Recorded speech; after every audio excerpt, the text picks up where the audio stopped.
Emily Carter pulled her boys against her chest and breathed warmth into their little hands, whispering that help was coming when she knew it wasn't.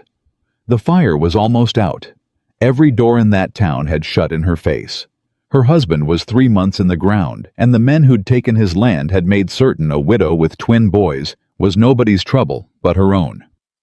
If this story moves you, subscribe and follow it to the end, and tell me in the comments what city you're watching from, so I can see how far Emily's story travels. Mama, are we gonna die out here? Emily didn't answer Noah right away. She couldn't. She pulled her thin shawl tighter around both boys and stared into the last red coals of a fire that was giving up on them the same way the town had. No, she said finally. No, we ain't gonna die. You hear me, both of you? You said that at the last town too, Noah whispered. 6 years old, and already he'd learned to catch her in the things she told him to keep him calm. That was the part that broke her. Not the cold, not the hunger. The fact that her boy had learned to stop believing her. Eli's cold, Mama, Noah said. I know, baby. His hands are all blue. Emily took her youngest son's hands between her own and rubbed them hard, the way her mother used to do when Emily was small and the winters came down cruel over the Kansas flats. Eli was 4. He didn't say much anymore. He just shivered and watched the dark with big eyes, the way little ones do when they can feel a thing is wrong but haven't got the words for it.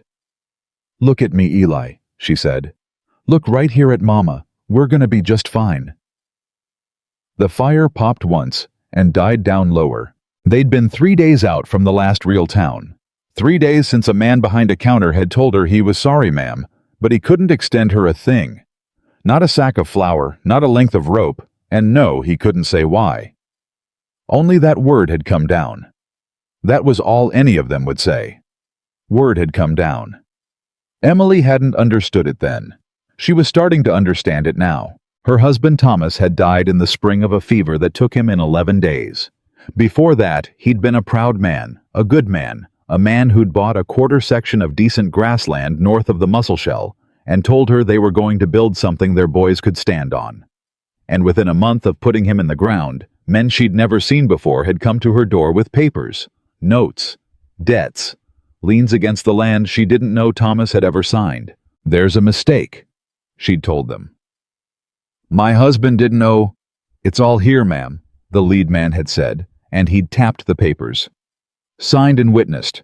The bank holds the note. The bank wants the land. Then let me talk to the bank.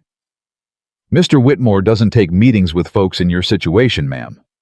But he did want me to pass along that it'd be best for everyone if you moved along quiet. Best for your boys. Best for your boys. She'd heard the threat under it. She wasn't a fool. And so she'd loaded what little the men let her keep into a wagon that was older than her marriage, hitched a mare that was older than that, and pointed the whole sorry thing east toward her sister in the Dakotas. Because Thomas had made her promise one thing at the end when the fever had him, and he could barely form the words. Get the boys somewhere they can live, Em. Promise me. Somewhere they can live. She'd promised. And now the mare was lame. The wagon axle was cracked. The last of the cornmeal was gone 2 days back, and the summer had turned on them like everything else. Folks who'd never wintered in this country thought summer up here was gentle. It wasn't. The days ran hot enough to blister, and then the storms came down off the mountains in the night, with a cold in them that reached right into your bones, and there'd been rain 3 nights of it. So the road was gone to bog, and every low place was a river. Mama? Noah again. Somebody's coming. Emily's head came up. She heard it too then, under the wind. The heavy wet sound of a horse coming on at a walk. A big horse by the weight of it. Her hand went straight to the wagon bed behind her, feeling for the old single shot her father had left her. And her whole body went hard and still and ready in a way that had nothing to do with courage, and everything to do with the fact that she had 2 children, and no man, and it was the middle of the night, in the middle of nowhere. Get behind me, she told the boys. Both of you. Now. Mama. Now Noah. The horse came out of the dark into the low red light of the coals. A tall bay mud to the knees, and a man on its back wrapped in an oilskin with his hat pulled low and the rain running off the brim of it in a steady thread. He drew rein maybe 30 feet off. He didn't come closer. "Evening," the man said. Emily said nothing. She had the old gun across her lap, now both hands on it, and she made sure he could see it. The man saw it. He didn't move for it. He didn't do anything but sit his horse and look at the fire and the wagon and the woman with 2 boys pressed behind her back. "That's a fine way to greet a fella," he said. "It's the only way I got left," Emily said. "You want to keep your distance, mister?" "I reckon I do." He tipped his head slow. "Name's Dawson, William Dawson. My land runs west of here, other side of that ridge. I was out looking for stock that broke through a fence in the storm, and I saw your fire." "Well, you've seen it. You can move along." He didn't move along. "Ma'am," he said, with respect, "it's coming on the coldest part of the night that fire's about done, and I can see from here them boys are shaking." "We're fine." "No," William Dawson said quietly, "you ain't." And something in the flat, plain way he said it, not unkind, not sorry for her, just true, made Emily's throat close up because it was the first honest thing anybody had said to her in 3 months. "I ain't asking you anything," she said, and she hated how her voice cracked on it. "We don't take charity." "I didn't offer any." "Then what do you want?" The man was quiet a moment. The rain came down between them. "I want to know your name," he said. "That's all. Man ought to know the name of the woman pointing a gun at him." Behind her, small and clear, Noah said, "Her name's Emily. I'm Noah. That's my brother Eli. He's 4. He don't talk much." "Noah," Emily hissed. "Noah," William Dawson repeated like the boy had done something worth marking. "That's a strong name, and you're doing a strong thing standing up for your mama like that. But how about you let her hold that gun, and you go on and keep your brother warm? Can you do that for me?" Noah looked up at his mother. Emily didn't answer. She was watching the man's hands. "Emily Carter," she said at last, "and I'll thank you to say what you mean to say and be on your way." "All right." Dawson leaned forward with both forearms on the horn of his saddle, easy the way a man does when he wants you to know he's in no hurry to do you harm. "Here's what I mean to say, Mrs. Carter. That axle's cracked clean through. You ain't rolling that wagon another mile, and even if you could, there's a wash 3 miles east that's up over its banks, and it'll be up till noon tomorrow at least. So you got 2 choices tonight.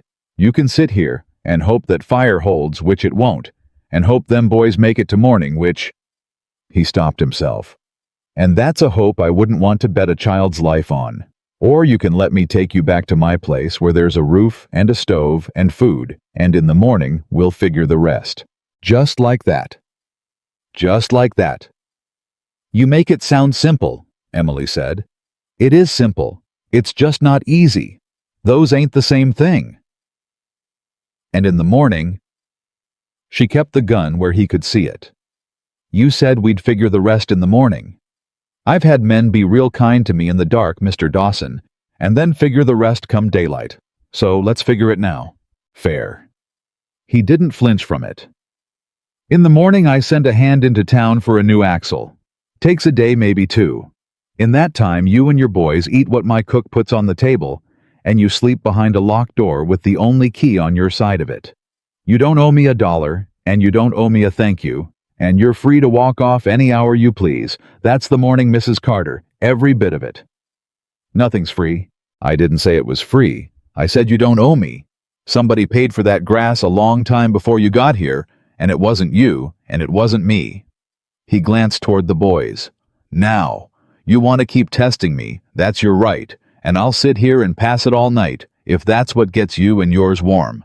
But that fire's got maybe 10 minutes left in it, and your little one there is past shaking now, and you know what it means when they stop shaking." Emily did know. Every mother knew. And it was that more than anything he'd said that made her breath catch. "And what's it cost me, Mr. Dawson?" She said it flat ugly on purpose one last time. "Because I've learned there ain't a soul in this whole territory does a widow a kindness for free." Something moved across the man's face then. She couldn't read all of it in the dark. but she saw enough to know she'd struck something in him, and it wasn't anger. "Somebody teach you that lesson recent?" he asked. Emily didn't answer. "Mrs. Carter," Dawson said, and he took his hat off, which surprised her in the rain, so the water ran straight down into his face, and he didn't seem to care. "I buried my wife 4 years ago this fall, and our baby with her, same night. So I know something about sitting up alone in the cold, hoping to God the morning comes, and being scared clean through that it won't." He put the hat back on. "I ain't got a thing I want from you. I got 2 empty rooms, and too much quiet, and I can't ride off and leave 3 people to freeze, and still call myself a man in the morning. That's the whole of it. You can believe that, or you can shoot me. Your call." For a long moment, the only sound was the rain and the tired breathing of his horse. Then, Eli, who hadn't said a word in 3 days, tugged the back of his mother's shawl and said in the smallest voice, "Mama, I'm so cold." And Emily Carter, who had faced down 4 men with lean papers and hadn't wept, who had buried her husband dry-eyed because the boys were watching, felt everything in her finally break. She didn't cry out. She just bent forward over her knees and pressed the heel of her hand against her mouth and shook once, twice silent, and the gun slid off her lap into the mud. William Dawson didn't rush her. He got down off his horse slow, and he came forward slow, and he stopped a few feet short and crouched down to be level with the boys instead of towering over them. "Hey," he said. "Hey now, little man. Eli, is it?" Eli nodded. "You ever ride a big horse before, Eli?" Eli shook his head. "Well, that fella right there, his name's Duke, and he is the warmest, laziest, softest old horse in the whole of Montana Territory, and I bet if your mama says it's all right, he'd carry you and your brother home real gentle. What do you think?" Eli looked at his mother. Emily lifted her head. Her face was wet, and she didn't try to hide it now. "Why?" she said. "Why are you doing this? Tell me the real reason and don't hand me a pretty one." William Dawson looked at her a long moment. "Because somebody should have done it 3 towns ago," he said, "and didn't. And I've got to live with the kind of man that makes me. That's the real reason, Mrs. Carter, ugly as it is." She stared at him. Then she reached down into the mud and picked up her father's gun, and she wiped it on her skirt, and she set it in the wagon bed, and she said, "Noah, Eli, get your things." "We're going with him," Noah asked. "We're going with him," Emily said. "For tonight." "For tonight," Dawson agreed, and there was something in the way he said it like he'd already learned not to promise a proud woman more than she'd take. He lifted Eli up onto the saddle first, careful as if the boy were made of glass, and then Noah behind him, and he wrapped his own dry oilskin around the both of them and told them to hold tight to the horn and each other. Then he turned to Emily, and he made no move to touch her, only held out a hand, palm up, an offer she could refuse. "I can walk," she said. "It's 3 miles of bog, Mrs. Carter." "I've walked worse," and Lord help her she had, so he didn't argue it. He just nodded and took Duke's reins and started leading them west toward the ridge with 2 children on his horse and a widow walking beside him in the rain, and for a long while nobody said a thing at all. It was Noah who broke it. "Mr. Dawson." "Call me Will." "Will, how come nobody in that last town would let us stay? Mama knocked on lots of doors. A lady even started to say yes, and then a man behind her said something, and she shut the door real fast, and she looked scared." Emily's step faltered. "Noah," she said. "Hush." But William Dawson had stopped walking. He turned around slow and looked at Emily across the horse's neck, and the rain ran off both their faces, and when he spoke, his voice had gone very quiet and very careful. "What man?" he said. "In the last town, what did he look like?" "It don't matter." "Mrs. Carter." "It don't—" She stopped, wiped her face. "Tall, gray suit, rode a black horse worth more than my whole wagon. The others jumped when he spoke, called him Mr. Reed." Something changed in William Dawson's face. It went still. Still the way a pond goes still right before the weather turns. "Silas Reed," he said. "You know him. I know who he works for." Dawson's jaw worked. "Mrs. Carter, I got to ask you something, And I need you to tell me true, because it changes what tomorrow looks like. This land your husband bought. Where was it? North of the mussel shell. Why? Who took it from you? The bank. The note came due, they said, and I couldn't pay it, and... Emily heard her own voice starting to shake and made it stop. The man's name on the papers. The one who held the note. It was Whitmore. Silas Whitmore's bank. Why are you asking me this? For a long moment, William Dawson didn't answer. When he did, it wasn't really an answer at all. Because the grass north of the mussel shell, he said slowly, is the best water in 3 counties. And Silas Whitmore's been trying to get his hands on every acre of it for 6 years. He owns the bank, he owns the freight line, he owns the judge, and half the men in this territory step off the boardwalk when his daughter rides down the street. He looked at her. Your husband didn't die owing that man money, Mrs. Carter.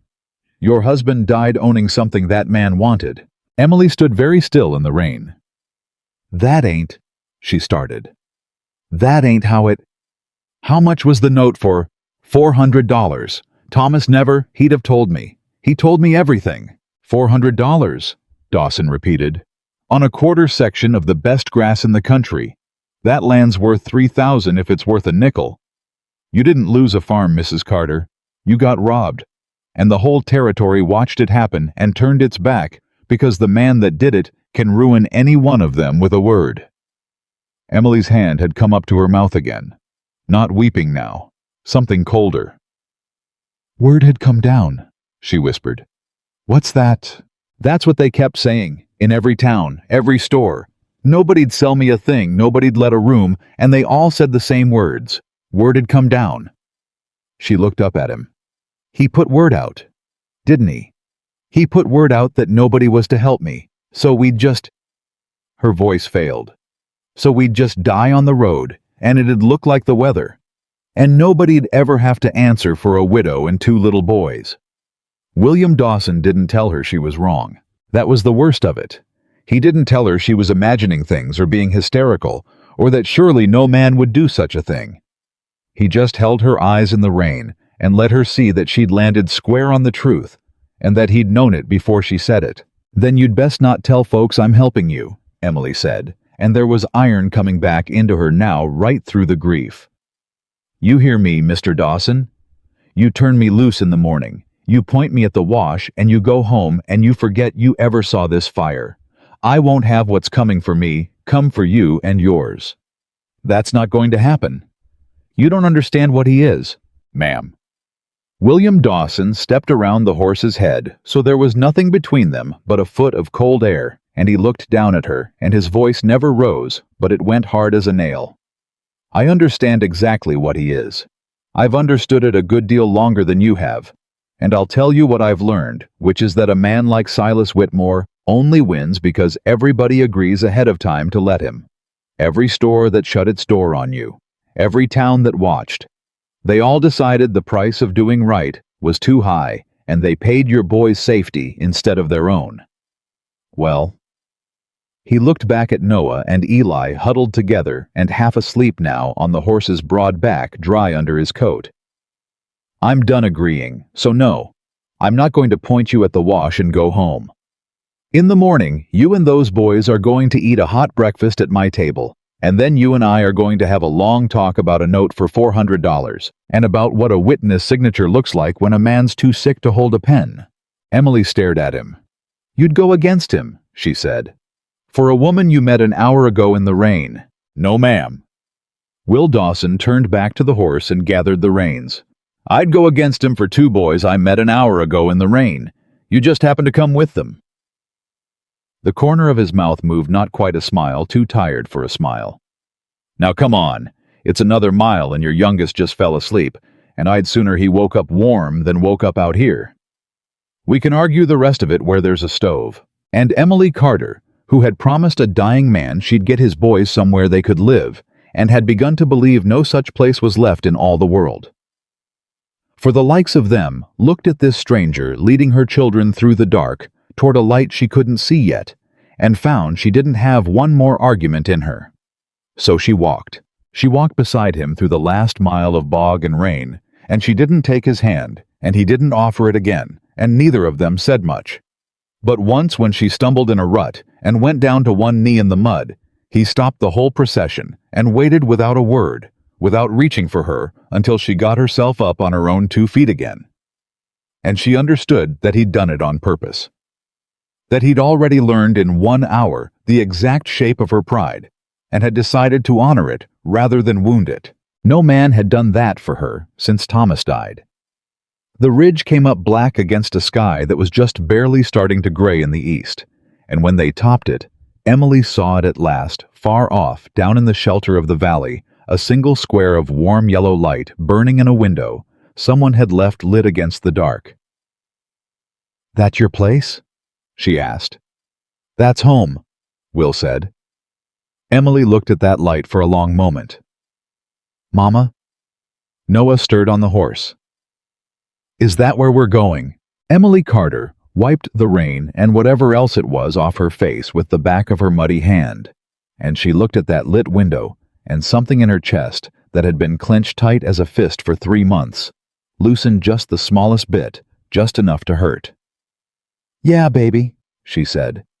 "That's where we're going." And down the far side of the ridge they went, the 4 of them toward the light, a rich man leading a lame horse, 2 sleeping boys wrapped in his coat, and a widow walking free beside them with her chin up and her father's gun in the wagon, 3 miles back in the mud, none of them yet knowing that a man in a gray suit on a black horse had already sent word ahead by a faster road that the Carter widow was not to reach the Dakotas alive. The door opened before they reached it. A broad woman in a nightdress and a man's coat stood in the light with a lamp held high, and she took one look at the horse and the coat-wrapped bundle of children and the mud-soaked woman walking beside her employer, and she didn't ask a single question. "Bring 'em in, Mr. Dawson. Bring 'em in this instant." She was already moving. "Lord above them babies are blue. Get that door." "Martha," Will said. "This is Mrs. Carter. And these are..." "Introductions can wait till they got warm blood in 'em." Martha reached up and took Eli off the saddle herself, quick and sure, and pressed the boy against her chest. "There now, lamb. There now. Old Martha's got you." She turned on Emily before Emily could get a word out. "You, boots off. There's a fire in the kitchen and a kettle already on, and I don't want to hear one word about how you're fine, because I can see plain you ain't, and neither's these children, so you'll do as I say." Emily opened her mouth. "Not one word," Martha said. Emily closed it. And that more than the roof, more than the stove, was the thing that undid her being ordered around by a woman who didn't want anything from her but to see her warm. They got the boys by the kitchen fire. Martha stripped them down to their skin and rubbed them pink with a rough towel and put them in shirts 3 sizes too big and sat them on a bench with tin cups of milk warmed with honey. And Noah drank his down in one long pull and held the cup out for more without a word. And Martha filled it without a word, and something passed between them, some old understanding between a child who'd learned to go without, and a woman who'd made it her whole life's work that no child under her roof ever would. "He talks," Emily said quietly, watching Eli sip. "My youngest. He talks. He just stopped this last while, on the road." "He'll start again," Martha said. "Give him a warm belly and a week of sleep, and you won't get him to hush." She looked at Emily over the boys' heads. "And you, Mrs. Carter, when's the last time you ate? And don't lie to me, I'll know." Emily's jaw worked. "The boys ate yesterday," she said. "There wasn't but the one biscuit left, so you gave it to them and told them you'd already had yours." Martha nodded slowly, like this confirmed something she'd suspected the moment she'd laid eyes on her. "Sit down. Right there. You're about to find out what a hot supper feels like again, and then you're going to sleep, and in the morning we'll see what's what." "I don't take charity," Emily said one more time, but there was hardly anything left in it now. Martha set a plate in front of her cold ham bread, a wedge of cheese and apple, and she leaned both hands on the table and looked Emily dead in the eye. "This ain't charity, honey," she said. "This is supper. There's a difference, and if you can't tell it yet, you will by morning. Now eat before I lose my patience." Emily ate. She tried to do it slow, tried to hold on to her dignity, and she managed about 3 bites of that before her body took over and she was eating with both hands like she might never see food again. Will Dawson stood by the door and watched the mud dry on his own boots and had the good grace to look at anything in the room but her. When she was done, when the boys were nodding where they sat, Martha showed them up a narrow stair to 2 small rooms with real beds, and she stood in the hall with her lamp while Emily tucked her sons in under quilts that smelled of cedar and sun. "Mama," Noah murmured, already half gone. "Is this real, or am I dreaming it?" Emily smoothed his hair back off his forehead. "It's real, baby." "Are we gonna have to leave again?" She didn't answer right away. "Go to sleep," she said. "I'll be right across the hall. I ain't going nowhere." She stood in the doorway a long time after his breathing went slow and even, watching her boys sleep warm for the first time in longer than she wanted to count, and she pressed her hand flat against the doorframe to keep herself upright, because now that they were safe, now that she didn't have to be strong for anybody in this exact moment, she found she could barely stand. She did not know that 4 miles south in a room above a bank, a man in a gray suit was writing a name on a piece of paper and folding it into an envelope, and that the name was hers. Morning came bright and hot, the storm blown clean out of the sky like it had never been, and Emily woke to the sound of her youngest son laughing. She was down that stair and out the kitchen door before she'd hardly got her shawl on her heart in her throat, and she came up short at what she saw. Eli, her Eli, who hadn't laughed in 3 months, was sitting on the top rail of a corral fence with Will Dawson's big hands steady at his sides, watching a spotted pony trot circles below him, shrieking with delight every time it tossed its head. "Mama, Mama, look, Will says his name's Biscuit. Will says if I'm good, I can sit on him." "Does he now?" Emily said. Will glanced back at her, and there was something almost sheepish in it a big man caught being gentle. "Boy woke up before the roosters," he said. "Didn't want to wake the house. So we come out to see the stock." He lifted Eli down off the rail careful and set him on his feet. "He's got a good seat on him already, this one. Natural. Some folks just do." "Will's teaching me to whistle," Eli announced. "But I can't do it yet. Watch." He blew a great deal of air, and no sound whatsoever, and looked immensely pleased with himself. Emily looked at her son, pink-cheeked and loud, and 4 years old again, and she had to turn her face away for a moment. "He talked all morning," Will said quietly, coming to stand beside her at the fence. "Thought you'd want to know. Started right at breakfast, and ain't stopped. I heard him." Her voice was not entirely steady. "I heard him laughing. I don't—" She stopped. "I'd about given up hearing that sound again." Will didn't say anything to that. He just leaned on the rail beside her close, but not too close, and let her have the moment. But Emily Carter had not survived what she'd survived by letting herself sink into good moments, and after a breath, she straightened her spine and turned to face him full on. "Mr. Dawson, I need to say something to you, and I need you to hear it plain. All right? I'm grateful. God knows I am. But I won't be kept. I've seen what happens to a woman who lets herself be kept. She wakes up one morning and finds out gratitude's just another word for a debt she can't ever pay off, and by then it's too late to say no to anything." She lifted her chin. "So here's how it's going to be if we stay at all. I work. I earn my keep and my boys' keep every day in real money that I can count. And when I've earned enough to fix that wagon and put a stake together, we go on to my sister's like we planned. That's the only way I'll stay under your roof. Take it or turn me out, but those are my terms." Will Dawson looked at her for a long moment. Then, to her surprise, he smiled the first real smile she'd seen on him, and it changed his whole face.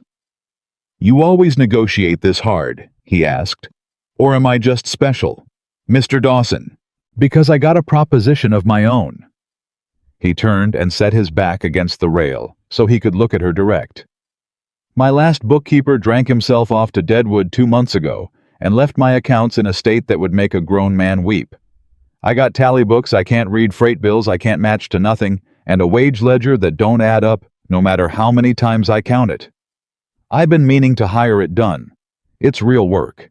Mrs. Carter hard work, and I'll pay a real wage for it, same as I'd pay any man. Which, before you ask, is more than most folks'd pay a woman, and I don't much care what most folks think about that." He held out his hand. $20 a month room and board for you and the boys on top of it, and the day you got your steak, you're free to go with my blessing and a fixed wagon. That suit your terms. Emily looked at his outstretched hand. "You're making that job up," she said, "to spare my pride. Mrs. Carter, I promise you on my mother's grave my books are a genuine disaster, and I have been dreading them for 2 months." He waggled the offered hand. "Now are you going to shake on it, or are you going to stand there insulting my bookkeeping, which granted deserves it?" And Emily Carter, who had walked 3 miles of bog rather than take his hand the night before, reached out and shook it. 22, she said. Will barked a laugh. 22 it is. Lord help me. It should have been the start of something easy. For 9 days it nearly was. Emily buried herself in Will's ruined ledgers and found to her grim satisfaction that he had not been lying. They were a catastrophe, and she set about fixing them with the same fierce competence she brought to everything. And it felt good. God, it felt good to be useful, to have numbers line up under her hand and come out true. The boys ran wild and brown across the ranch from dawn to dark. Eli learned to whistle. Noah learned to sit a pony, then to trot, then to his mother's terror to canter, whooping with 2 of the hands riding alongside to catch him if he fell.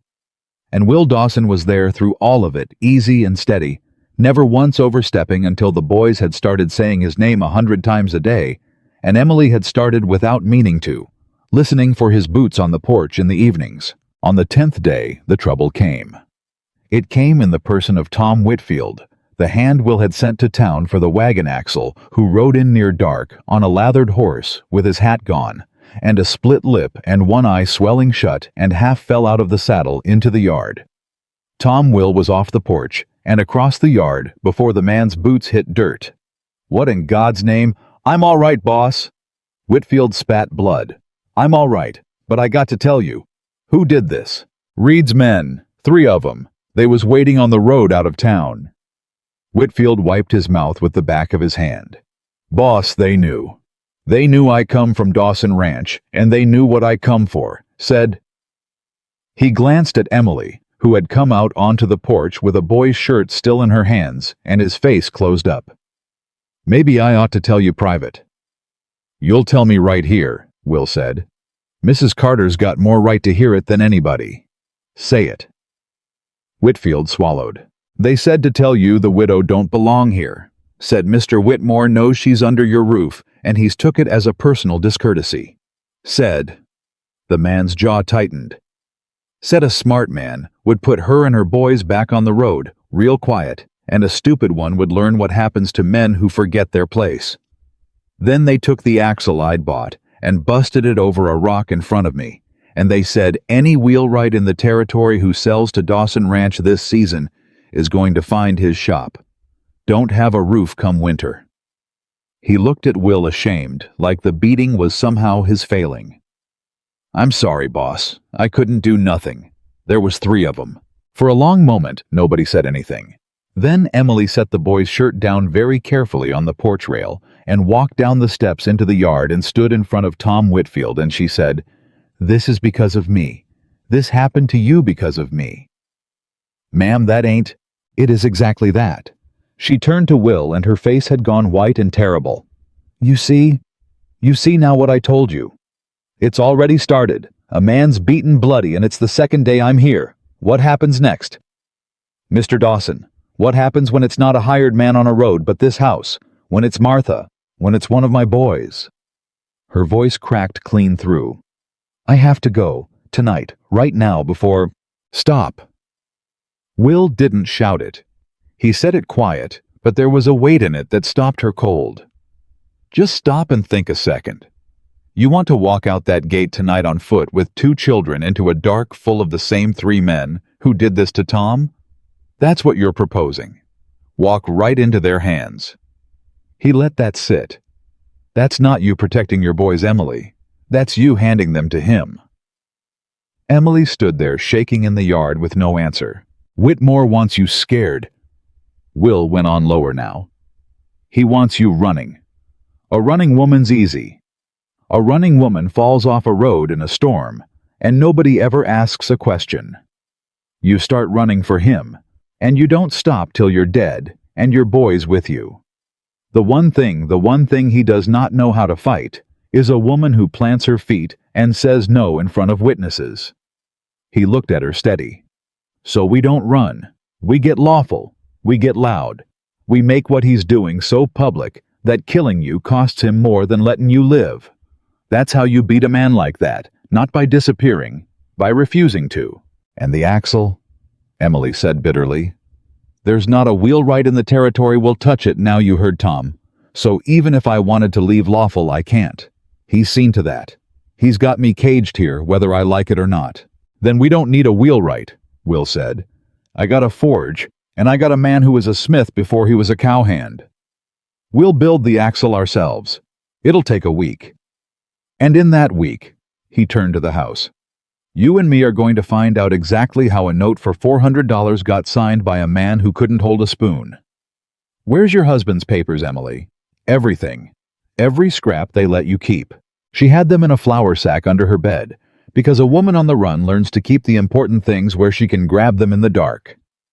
She brought the sack down to the kitchen table, and Will lit the lamps, and Martha put the boys to bed, and the two of them spread 3 months of grief out across the boards, and went through it page by page deep into the night.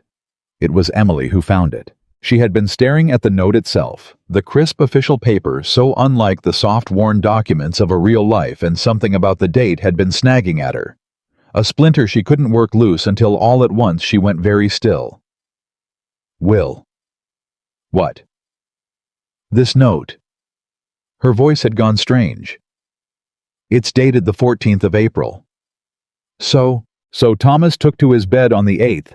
He never got up again. She looked at him, and her hand had begun to tremble around the paper. By the 14th he didn't know my name, Will. He didn't know the boys. The fever had him so bad he couldn't hold a cup. I had to wet his lips with a rag. He could not have signed this. He could not have held a pen. He was 6 days from dead, and out of his mind with fever, and this says he sat up and signed a $400 note in a clear, steady hand. She pushed it across the table at him. Look at the signature. Look at it. That's not even close to how Thomas made his letters. I'd know his hand blind. This is a forgery.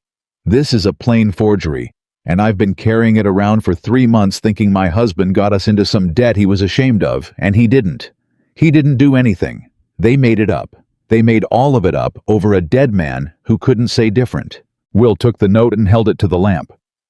Who witnessed it? He said. There's got to be a witness signature. Bottom right. What's the name? Emily leaned in, and the blood went out of her face. Reed, she whispered. Silas Reed. The man from the town. The man in the gray suit. She looked up.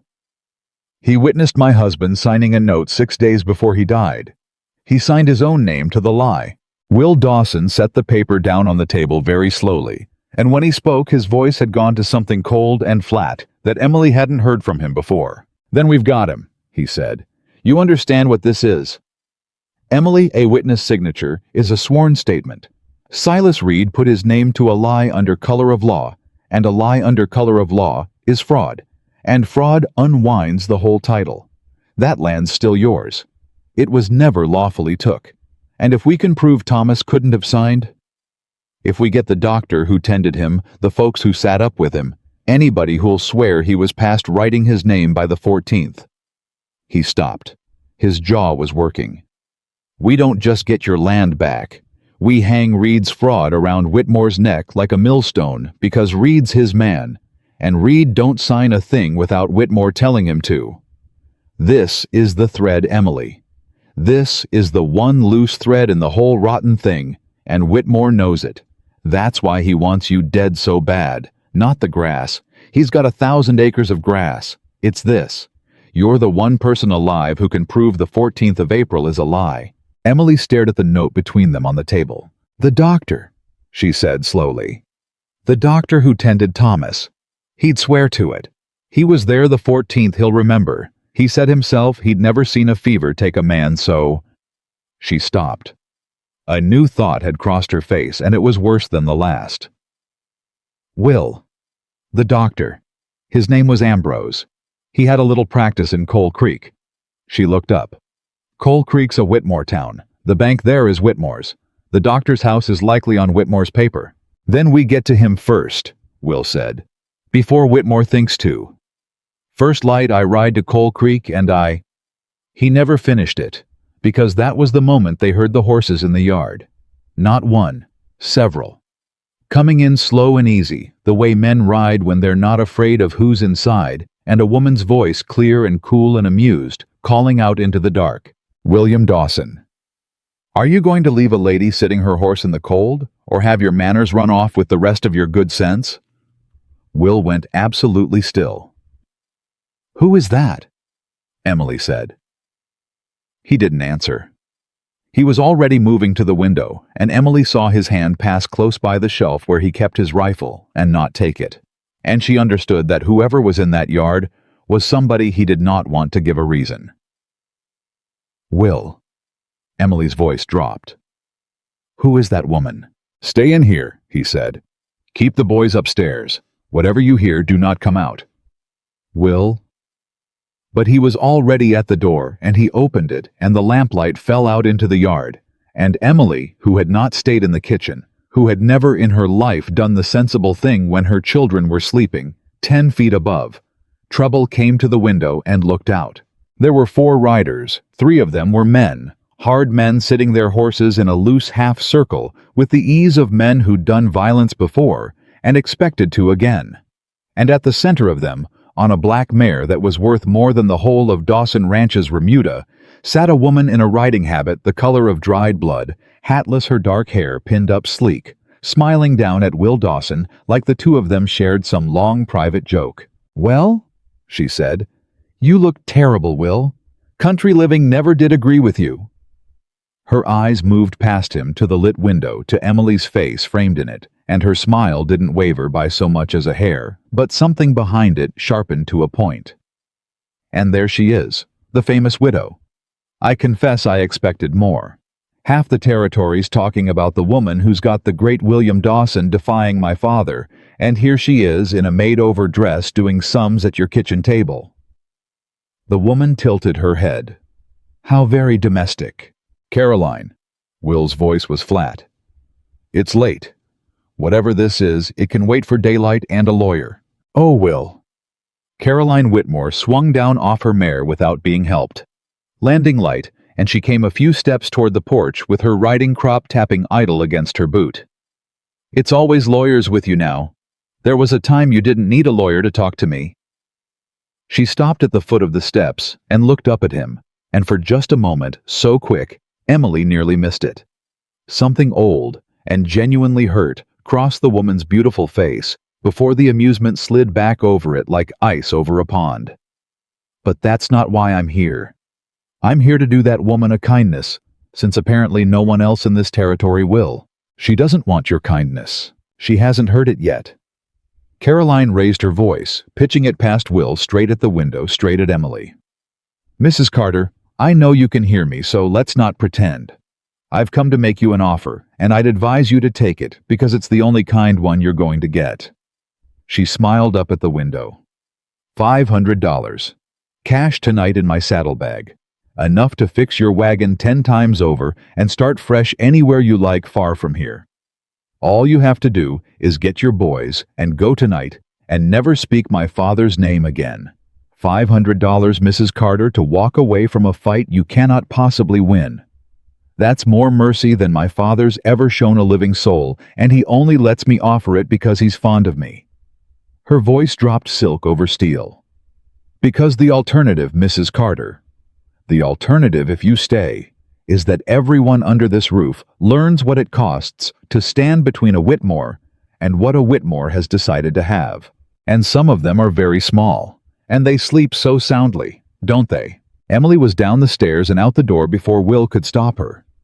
She came across the porch and down the steps, and she did not stop until she was standing in the mud of the yard 3 feet from Caroline Whitmore, close enough to see the faint lines around the other woman's eyes, close enough to see that this was a real person, and not a monster which somehow made all of it worse.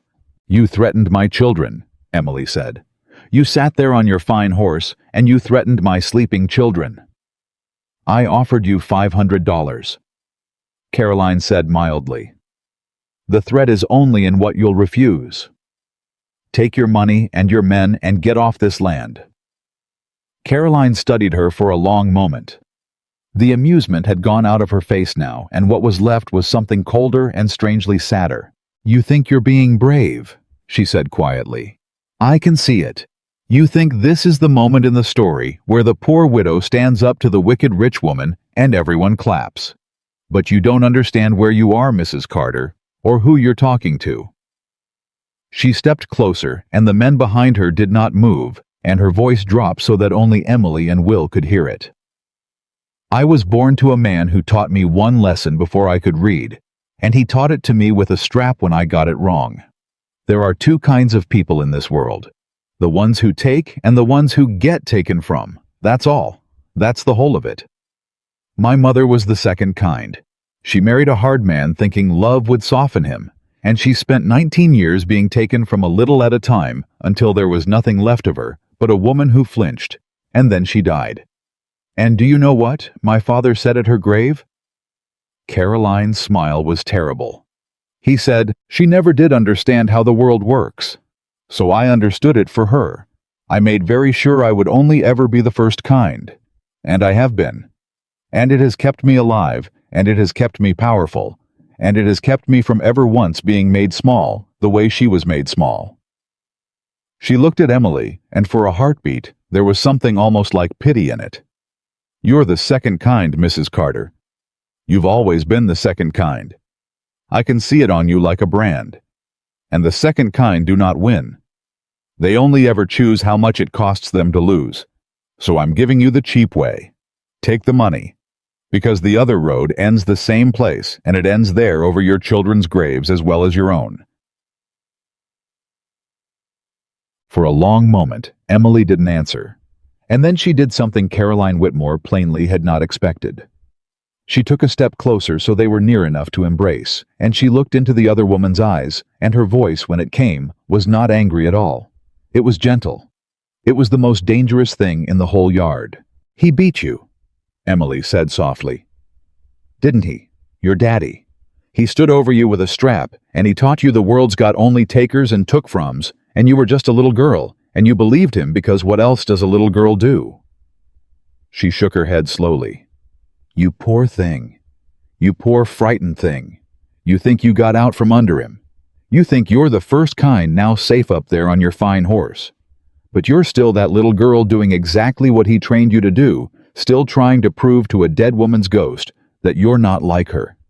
He's got you doing his killing for him and calling it strength." Emily's eyes filled, but she didn't look away. "I'm the second kind, you're right. I get taken from.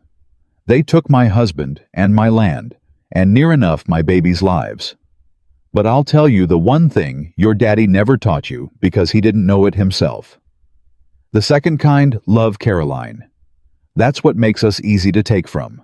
And it's also the only thing in this whole world that a man like your father can't ever get his hands on, no matter how much he steals. He can take everything I have. He cannot make me into you." She stepped back. "Now get off Will Dawson's land and take your $500 and tell your father the widow said no." The yard was dead silent. Caroline Whitmore stood there, and for the space of 3 heartbeats, her face did something complicated and awful, some structure behind it, shifting and threatening to come down. And Emily saw she was sure she saw the little girl looking out for just a moment, before the woman shut her away again. "Well," Caroline said at last, and her voice was not quite steady, and she seemed to hate that it wasn't. "You've made your choice. I'll be sure my father knows you made it freely, and in front of witnesses, and refused every kindness." She turned and went to her mare, and swung up, and she gathered the reins, and she looked down at Emily one final time from the saddle. "You asked me a question I won't answer, so let me leave you one. You're so sure love is the thing they can't take. Fine. Hold on to that. Her eyes flicked just once to the dark upstairs window where two boys slept. But love is also the thing that tells a man like my father exactly where to cut. You just told me the second kind, love. You told me it in the yard out loud where my men could hear you. She wheeled the mare toward the gate. You should be more careful, Mrs. Carter, about announcing to your enemies precisely where your heart is buried. Because now we know exactly where to dig. And she rode out into the dark with her 3 hard men behind her, and the last thing Emily heard was Caroline's clear, cool laugh drifting back across the yard. And it did not sound like triumph at all. It sounded like a woman laughing, so she would not have to feel the other thing. Emily stood in the mud a long time after the hoofbeats faded, shaking her arms wrapped around herself. Will came down off the porch and stood beside her, and he didn't touch her, but he stood close. You shouldn't have come out, he said quietly. But I never in my life saw anybody do what you just did. She came here to break you and you damn near broke her instead. I made it worse, Emily whispered. You heard her, at the end. I told her right where... She couldn't finish. She turned and looked up at the dark window where her son slept, and the fear that had been held off all evening came down on her all at once. I told her about the boys. I as good as pointed at them. Will, what did I do? You didn't do anything she didn't already know. His voice was grim. She was always going to go for the boys. That's what men like Whitmore do. They find the thing you love and they put a hand on it. You didn't give her that. She came with it. He turned her gently by the shoulder to face him the first time he'd touched her since the road. But you're right that it's changed now. Tonight changed it. She offered you money in front of witnesses, and you said no in front of witnesses, and that means Whitmore's out of quiet ways. He can't buy you off, he can't scare you off, and he's found out he can't shame you off either. So now, there's only the loud way left for both of us. Him and us. And the loud way runs straight through Coal Creek, and a doctor named Ambrose, who can put a rope around Silas Reed's neck. He looked down at her, and his jaw was set. So I'm not waiting for first light. I'm saddling up now in the dark while they think they've got us shook and huddled. I'm going to get to that doctor before Whitmore thinks to, and I'm going to bring back a sworn statement that turns your husband's death from a debt into a murder charge. He was already moving toward the barn. Bar the doors when I'm gone. Keep that old gun of your daddy's loaded and by the stair. And Emily. He stopped and looked back at her across the dark yard. Whatever you hear tonight, whoever comes to that door, you do not open it for anyone but me. You understand? Not a lawman, not a neighbor, not a friendly voice. Nobody but me. Will. She caught his arm. It's the middle of the night. Those men are still out there. You'll be riding alone in the dark, straight toward the town that belongs to him. I know it. Then don't. Wait for morning. Wait for the hands to... Emily. He put his hand over hers, where it gripped his arm, and for just a moment, all the hardness went out of him, and what was left underneath was so plain and so tired and so unguarded that it stopped her breath. 4 years ago, I sat in a dark house and waited for morning to do a thing I should have done that night, and by morning it was too late. And I have spent every day since wishing to God I'd moved when it mattered, instead of waiting for a better hour that never came. He pressed her hand once and let it go. I'm done waiting for better hours. That doctor is the whole case. If Whitmore gets to him first, your husband stays a debtor, and you stay a target, and those boys never get their land back. I won't let that happen, because I was too comfortable to ride in the dark. Now go inside, bar the door.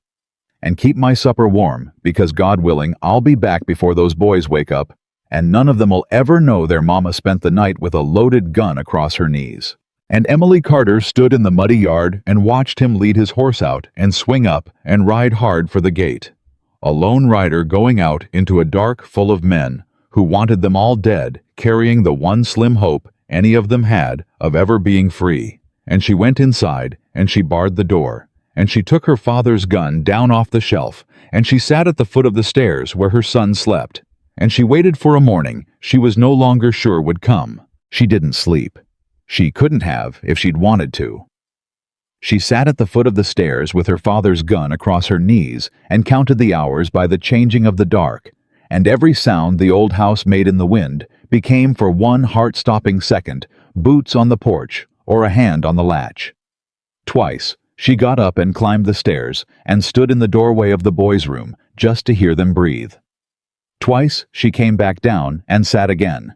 Dawn came gray and mean. No sun in it, the light coming up thick and yellow at the edges, the way it does when the sky's holding something back. And Will Dawson did not come home. By the time Martha came down and got the stove going, Emily had worn a path in the floorboards between the door and the window. "He'll come," Martha said, though she'd gone to the window more than once herself. "Coal Creek and back is a long ride in the mud. He'll come." He said before the boys woke. "Men say a lot of things about when they'll be back." Martha set a cup of coffee down hard by Emily's elbow. "Drink that. You standing at the glass ain't going to put him on the road 1 minute sooner. And if them boys come down and see your face looking like that, they'll know something's wrong before we've decided what to tell them." Emily drank the coffee. Her hands shook around the cup. The boys came down. She made her face over for them, smiled, told them Will had gone to town on business and would be back directly. And Noah looked at her the way he always did, the look that said he'd caught the lie and was choosing for her sake to let it pass. "Mama," he said quietly while Eli was distracted with his breakfast. "Is Will in trouble because of us?" "No, baby. You're doing the thing again, where you say no and it means yes." Emily crouched down in front of her son and took both his hands. "Listen to me, Noah Carter. You're 6 years old, and you've had to be older than that for a good while now, and I'm sorry for it. I'm sorry down to my bones. But I need you to be 6 today. Just today. Eat your breakfast and mind your brother and let me carry the rest. Can you do that for me?" Noah looked at her a long moment. "Okay, Mama," he said. But he didn't stop watching the window either. It was near noon when the dog started barking and Emily was out the door before Martha could catch her gun in hand, and she stopped on the porch with her heart going like a hammer, because there were riders coming up the road, 2 of them, and neither one sat a horse like Will Dawson. "Get back inside," Martha said behind her. "That's not him." I said get back. But then the lead rider lifted his head, and Emily saw it was Tom Whitfield, the beaten hand still bruised, and behind him, slumped and swaying in the saddle, with one arm bound up in a bloody sling, was Will. Emily was down the steps and running before she'd decided to. Will. Oh God." She got to his stirrup as Whitfield swung down to catch him. "What happened? Look at me. What happened to your arm?" "I'm all right," Will said, though he plainly wasn't. He got down more or less under his own power and stood swaying gray-faced and gripped her shoulder to stay upright, and she let him held him up right there in the yard in front of everyone and didn't care who saw. "Got what we needed, Emily. Got it. That's what matters." "Your arm's bleeding through the wrapping. Bullet. Went clean through the meat, didn't catch bone. Tom bound it." He was fumbling at his coat with his good hand. "Reed's men. They were already at Coal Creek, already at the doctor's. Whitmore sent 'em soon as Caroline rode back and told him you said no. They got to Ambrose maybe an hour before I did, trying to make him leave the county before he could talk to anybody." His hand closed on a folded paper inside the coat, and he pulled it out and pressed it into Emily's hands, like it was worth more than his own life, which to him it was. "But I got there. And Ambrose, that old man's got more sand in him than the whole territory gave him credit for. He wouldn't run. He sat right down at his own kitchen table with Reed's men pounding on his door, and he wrote it all out and swore to it in front of me and his own housekeeper, and signed it every word that Thomas Carter was insensible with fever from the 9th of April onward, and could not have signed his own name, let alone a legal note on the 14th. It's all there, Emily. It's proof. The note's a forgery, and now there's a doctor's sworn word to say so." Emily stared down at the paper in her shaking hands. Her husband's death turned from a shameful debt into a documented crime. 3 months of thinking Thomas had failed them undone in a single page. "You got shot for this," she whispered. "I'd get shot again for it. Cheap at the price." He tried to grin, and it came out a grimace. "You should see the fellow who know. You shouldn't.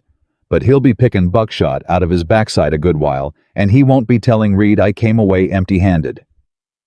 Where's the doctor now, if Reed's men were there? Safe, for now? His housekeeper's brother has a farm back in the hills. Ambrose is holed up there till the circuit judge comes through, and the judge is a federal man. Emily, not one of Whitmore's. Circuit court sits in Miles City in 11 days. 11 days, and we lay the whole thing in front of a judge. Whitmore can't buy the forged note, the doctor's word, everything. 11 days and you get your land back, and Reed gets a rope, and Whitmore, his jaw tightened. Whitmore finally answers for something. He swayed and Whitfield caught his good arm. Just got to live through 11 days.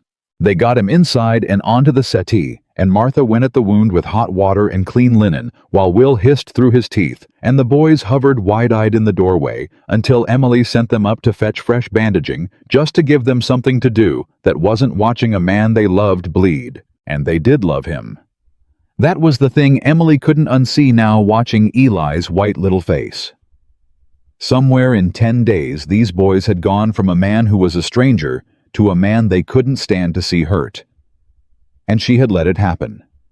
She'd told herself she was keeping her distance, keeping her terms, keeping her pride. And all the while her sons had walked straight past all of that and simply loved him the way children do without permission. And she hadn't stopped them because, God help her, she hadn't wanted to. "You went out in the dark for us," she said quietly when Martha had finished and gone to boil more water, and it was just the two of them for a moment. "You got shot for us, for people you'd known 10 days. I told you why. You told me it was for the boys. It was." Will looked at her gray and spent against the pillows, and something in his face gave way, some door he'd been holding shut. "At first. That first night that was true, God's honest. But it ain't only that anymore. Emily and I think we both know it, and I'm too tired and shot through right now to be a coward about it." He held her eyes. "I go out in the dark for the 3 of you now. Not just the boys, the 3 of you. And I'd do it every night for the rest of my life, and count myself a lucky man." Emily's breath caught. She didn't get to answer, because that was when Noah came pelting down the stairs, shouting that the sky had gone green. They all felt it. Then the pressure of it, the way the air had gone thick and still and wrong. The light through the windows turned that sick yellow-green that every soul who'd lived a summer on the high plains knew in their gut. Whitfield went to the door and looked out and swore low. "Boss, that's a bad one coming. Worst I seen in years. Whole northwest sky's gone black to the ground. Get the stock in." Will was already trying to sit up, and Martha was already pushing him back down. "Get every horse into the barn. Get the Martha. Let me up. I got to." "You got a hole in your arm, and you'll tear it open and bleed to death being a hero in a rainstorm," Martha snapped. "Tom can move stock. You'll lie there." "Tom can't do it alone, not with a storm coming that fast." "I'll help him," Emily said. "Emily? No. I grew up on a Kansas farm. Will Dawson, I've brought stock in ahead of weather since before I could reach the stirrups. I'm not helpless, and I'm not going to sit and wring my hands while your ranch blows away." She was already pulling on Martha's man's coat off the peg. "Martha, keep the boys inside. Keep them away from the windows. Tom, which is the near corral." And there wasn't time to argue because the wind hit. It came all at once, a wall of it slamming the door out of Whitfield's hand and howling through the house, and then the rain not falling, but flying sideways hard as thrown gravel, and the two of them put their heads down and went out into it. Emily could hardly see the barn for the water. She could hardly hear Whitfield shouting 6 feet away. They got the corral gate open and drove the panicked horses through toward the barn, the animals half mad with the wind, and it was brutal blind drowning work. And somewhere in the middle of it, soaked to the bone and hauling on a lead rope with all her weight, Emily Carter felt more alive and more useful than she had in 3 months, because at least this was a thing she could fight with her hands. They got the last horse in. Whitfield threw his shoulder against the great door and Emily threw hers beside him, and they wrestled it shut against the wind and dropped the bar. "That's all of 'em," Whitfield gasped. "Every head. Let's get to the house." And Emily turned, wiping the water from her eyes, and started back toward the yellow smear of the house lights through the rain, and she got halfway across the yard before Martha's voice reached her through the storm, high and cracked and full of a terror that stopped Emily's heart dead in her chest. "Emily! Emily, he's gone! Eli's gone!" I turned for 1 minute and he went out the back. He went after the pony. "Emily, he's out in it."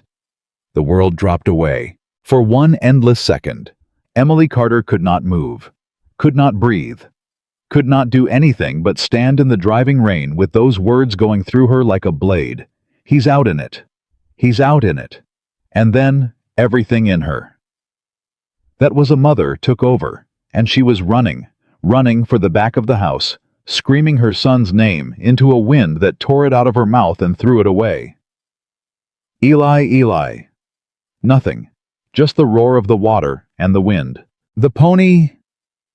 She grabbed Whitfield, who'd come up beside her. "Biscuit, where's the pony kept? Where would he go?" "Tom." "Think? The little paddock down by the creek? We didn't get to the pony. He's still down." Whitfield's face went white as bone. "Oh, God. The creek. Ma'am, the creek's already up. It comes up faster than anything in a storm like this if he's gone down toward the creek." Emily was already running. She heard dimly the house door bang, heard Will's voice roaring behind her over the storm. "Emily! Emily! Wait, don't!" But she didn't wait. There was no power on earth could have made her wait. And she plunged down the slope toward the creek with the rain blinding her, and her son's name torn ragged out of her throat.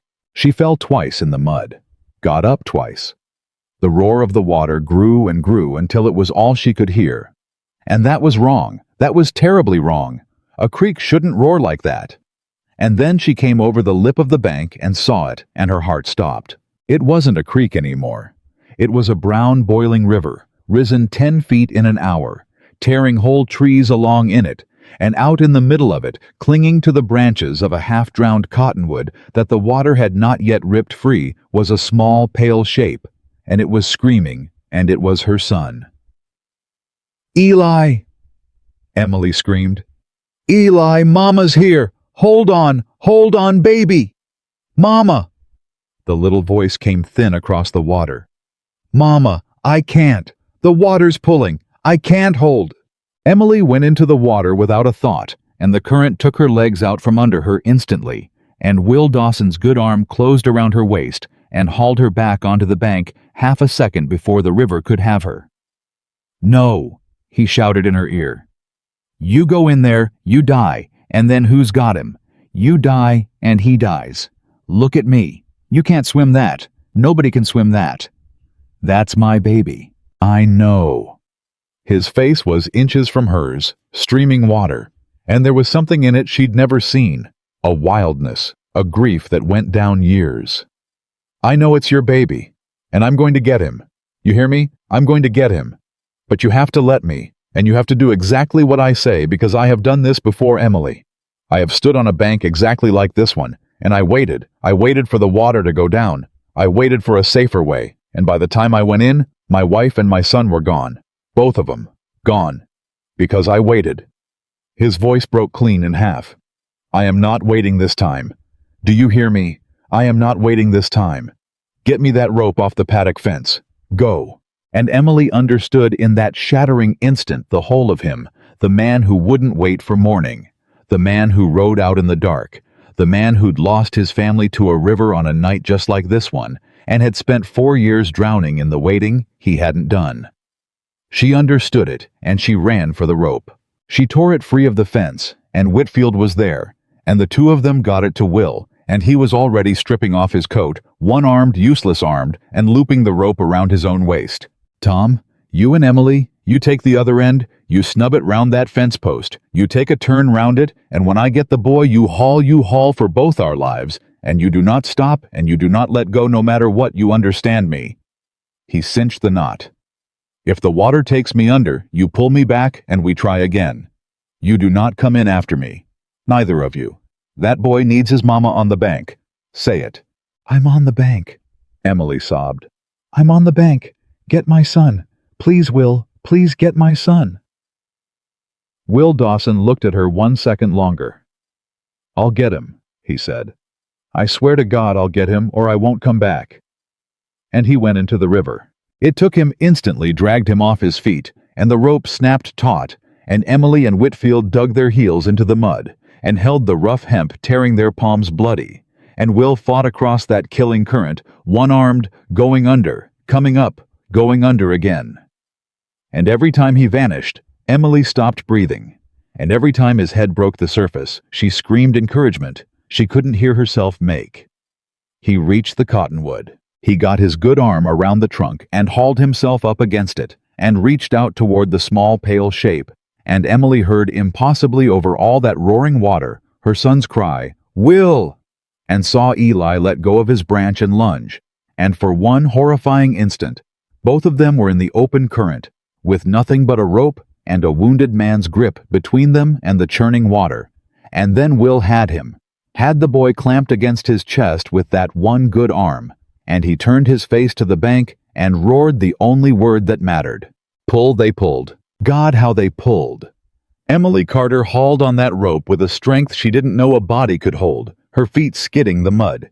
Giving way, Whitfield beside her with his teeth bared, and the veins standing out on his neck and hand over bloody hand, they dragged the two of them back across the flood, and the river fought for them. The whole way, tried to roll them, tried to suck them under, tried to smash them against the debris, tearing past, and would not let go, and would not let go, and would not. And then Will's boots found the bottom, and he heaved up out of the shallows with the boy still crushed to his chest, and staggered up the bank and fell to his knees in the mud, and held Eli out toward his mother with the last of everything he had.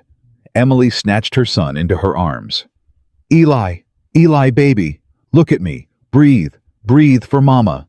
The boy coughed and choked and vomited river water, and then wailed loud and furious, and alive, the most beautiful sound Emily Carter had ever heard in her life, and she crushed him against her, and rocked him, and sobbed into his soaked hair. "You're safe, you're safe. Mama's got you.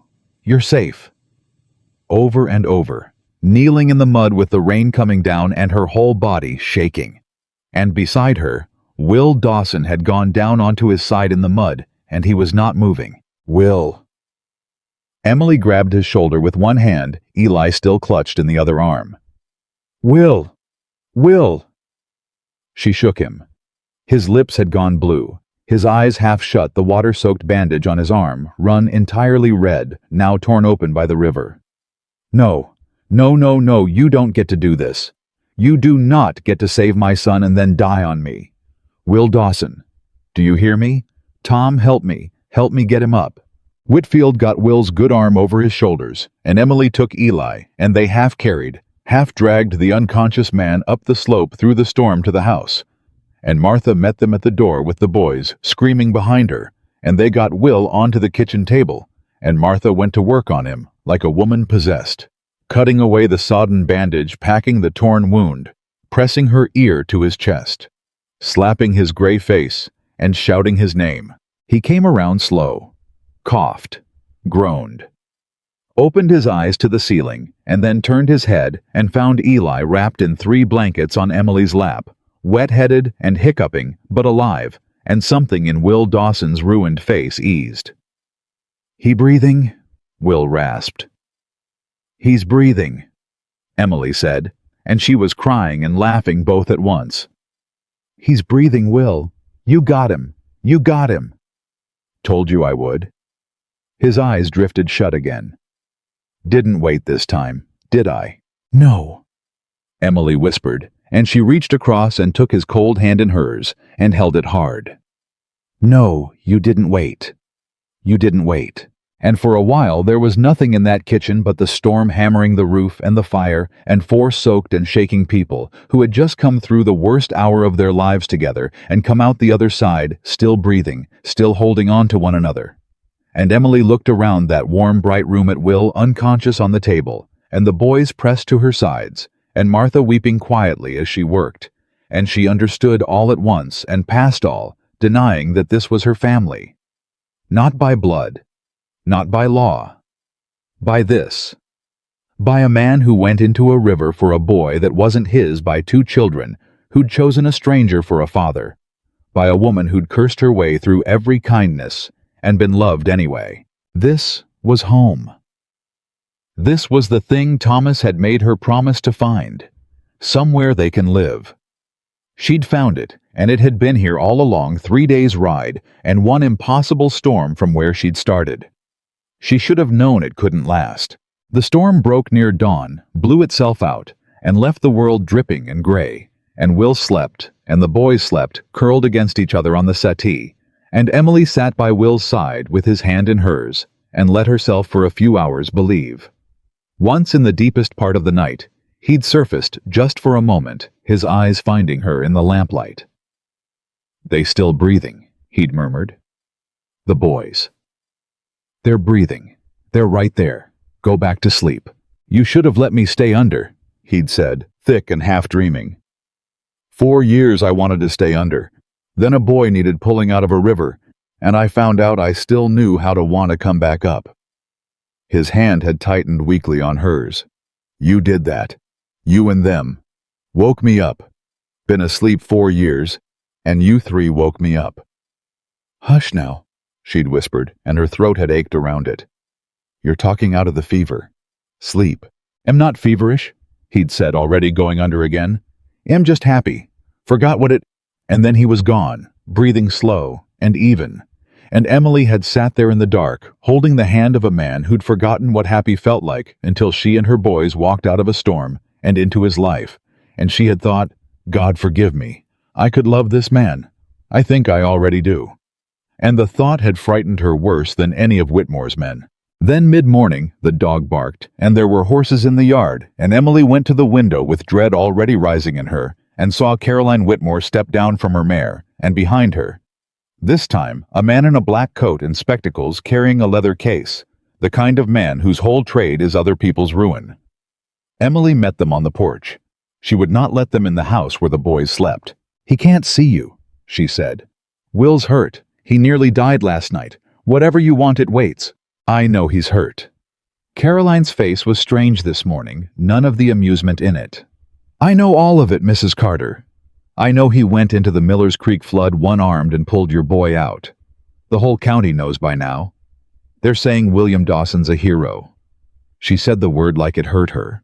"And I've come to tell you before my father's man here tells you worse that being a hero is going to cost that man everything he has." "What are you talking about?" The man in spectacles opened his case. "Mrs. Carter," Caroline said, and there was something almost pleading in it now, something Emily had never heard from her. "There's a thing about Will you don't know. A thing he'd never tell you himself because he's too proud and because he's ashamed of it. When his wife and child drowned 4 years ago, it broke him. He stopped working the ranch. He stopped everything.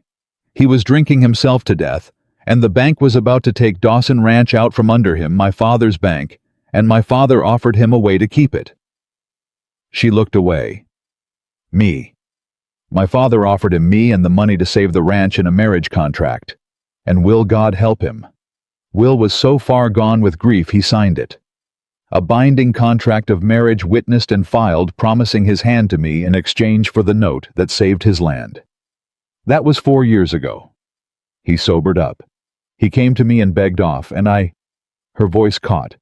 "I let him, because I was fool enough to think he might come to me for real someday without a contract.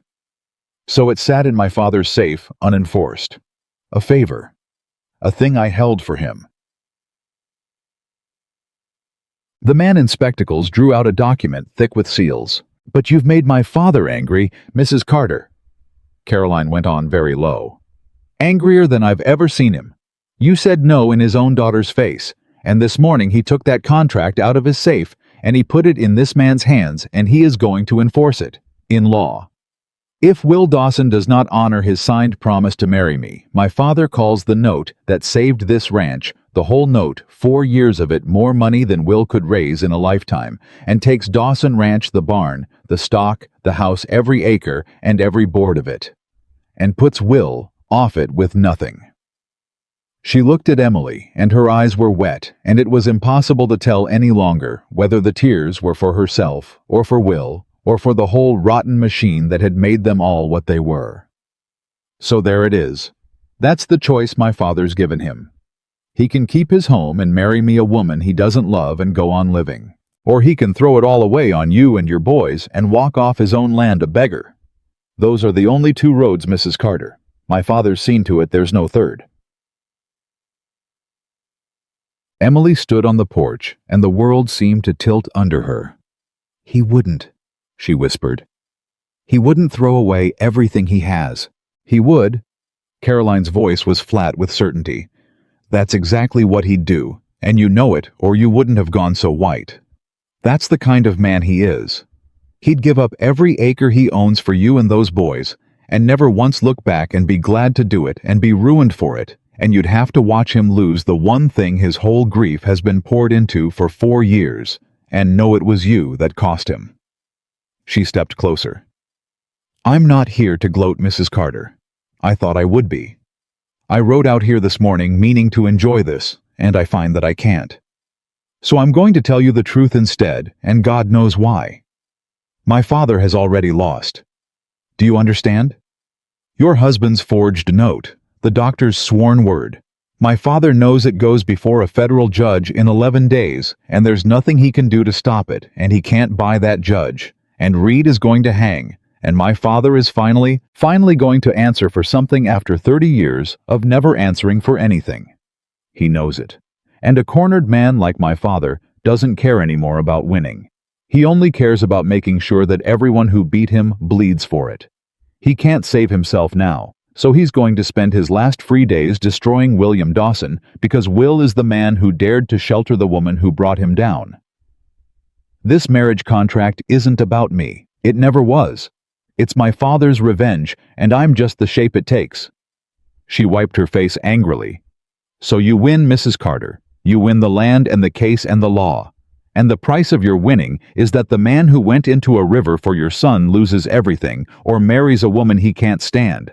And either way, you take from Will Dawson exactly what the second kind always end up taking from the people who love them. Everything. You take everything. Same as your kind always does, no matter how good your hearts are." "Most guilty me, poito." And she turned and mounted, and the man in spectacles laid the sealed document on the porch rail where Emily could see it, and the 2 of them rode away, and Emily Carter stood alone on the porch with the rising sun, and her sleeping children behind the door, and the man who loved them unconscious on a kitchen table, and she looked down at that terrible piece of paper, and she knew with a cold and final certainty that settled into her like a stone, dropping into a well, exactly what she had to do. She went inside. She looked at Will's sleeping face a long time, long enough to fix it in her memory. She kissed her fingers and touched them to his forehead so lightly he didn't stir. Then she went upstairs quiet as she'd ever moved in her life, and she woke her boys, and she began with steady hands and a breaking heart to pack their things. Noah would not put his shirt in the sack. He stood in the gray dawn light with the shirt clutched against his chest and looked at his mother packing, and he did not move, and when she reached for the shirt, he stepped back out of her reach. "No," he said. "Noah, we don't have time. Get your brother's boots." "No, Mama." His voice was shaking, but it did not break. "I ain't going. We ain't supposed to go. Will pulled Eli out of the river. He got shot for us. And we're just going to sneak off while he's sleeping. That's a coward thing. That's the kind of thing a bad person does." His chin came up, and Emily saw Thomas in him so hard it took her breath. "Daddy said before he died, he said take us somewhere we can live. This is somewhere we can live, Mama. You found it. And you're going to throw it away and you won't even tell me why." Emily sank down onto the edge of the bed. "Because if we stay," she said quietly, "Will loses everything he has, his whole ranch, his whole life, because of us. And I can't let that happen, baby. I can't let him pay that price for us. That's not me being a coward. That's me loving him too much to let him ruin himself over us." "Then let him choose," Noah said. Emily looked at her son. "What? You keep saying you're doing it for him, but you ain't even gonna let him say what he wants. You're just deciding for him." 6 years old, and he'd cut straight to the bone of it. "That ain't fair, Mama. If somebody was gonna give up everything for me, I'd want to get a say, wouldn't you?" And Emily Carter, who had spent 3 months making every hard choice alone, who had learned to decide things in the dark because there was no one else to decide them with, sat on that bed and had no answer for her 6-year-old son because he was right, and she knew he was right, and she had been about to do to Will the exact thing Whitmore did to everyone decide his life for him and call it kindness. "Mama." Eli was awake now, sitting up, rubbing his eyes. "Are we going somewhere? I don't want to go somewhere. I want to stay with Will." "Nobody's going anywhere," said a voice from the doorway. Emily's head came up. Will Dawson stood in the door, gray-faced, and swaying one arm strapped to his chest, gripping the frame with his good hand to stay on his feet. He should not have been standing. He should not have been up the stairs at all. But he was, and his eyes were on the flour sack, half-packed on the bed, and on Emily's face. And he understood everything in a single look. "You were going to leave," he said, without a word. "Well, you shouldn't be up. Caroline came, didn't she? This morning, while I was out." His jaw tightened. "She told you about the contract." Emily couldn't answer. "And you decided," Will went on, and there was a terrible quiet hurt in it, "all by yourself in about an hour, that the right thing to do was to take these boys and vanish and let me wake up to an empty house and never know why. So I'd marry Caroline and keep my land and never have to know what it cost." He shook his head slowly. "That the size of it, I was protecting you. You were deciding for me." The same words her son had used, and they landed twice as hard from him. "Emily, look at me. Do you know what I woke up thinking 4 years ago, the morning after the flood? I thought if I'd had a choice, I'd have gone in after them 100 times over and drowned happy. But I didn't get a choice. The river took the choice away from me before I even knew what was happening. And I have hated it every single day since. Not having the choice." He came a step into the room, unsteady.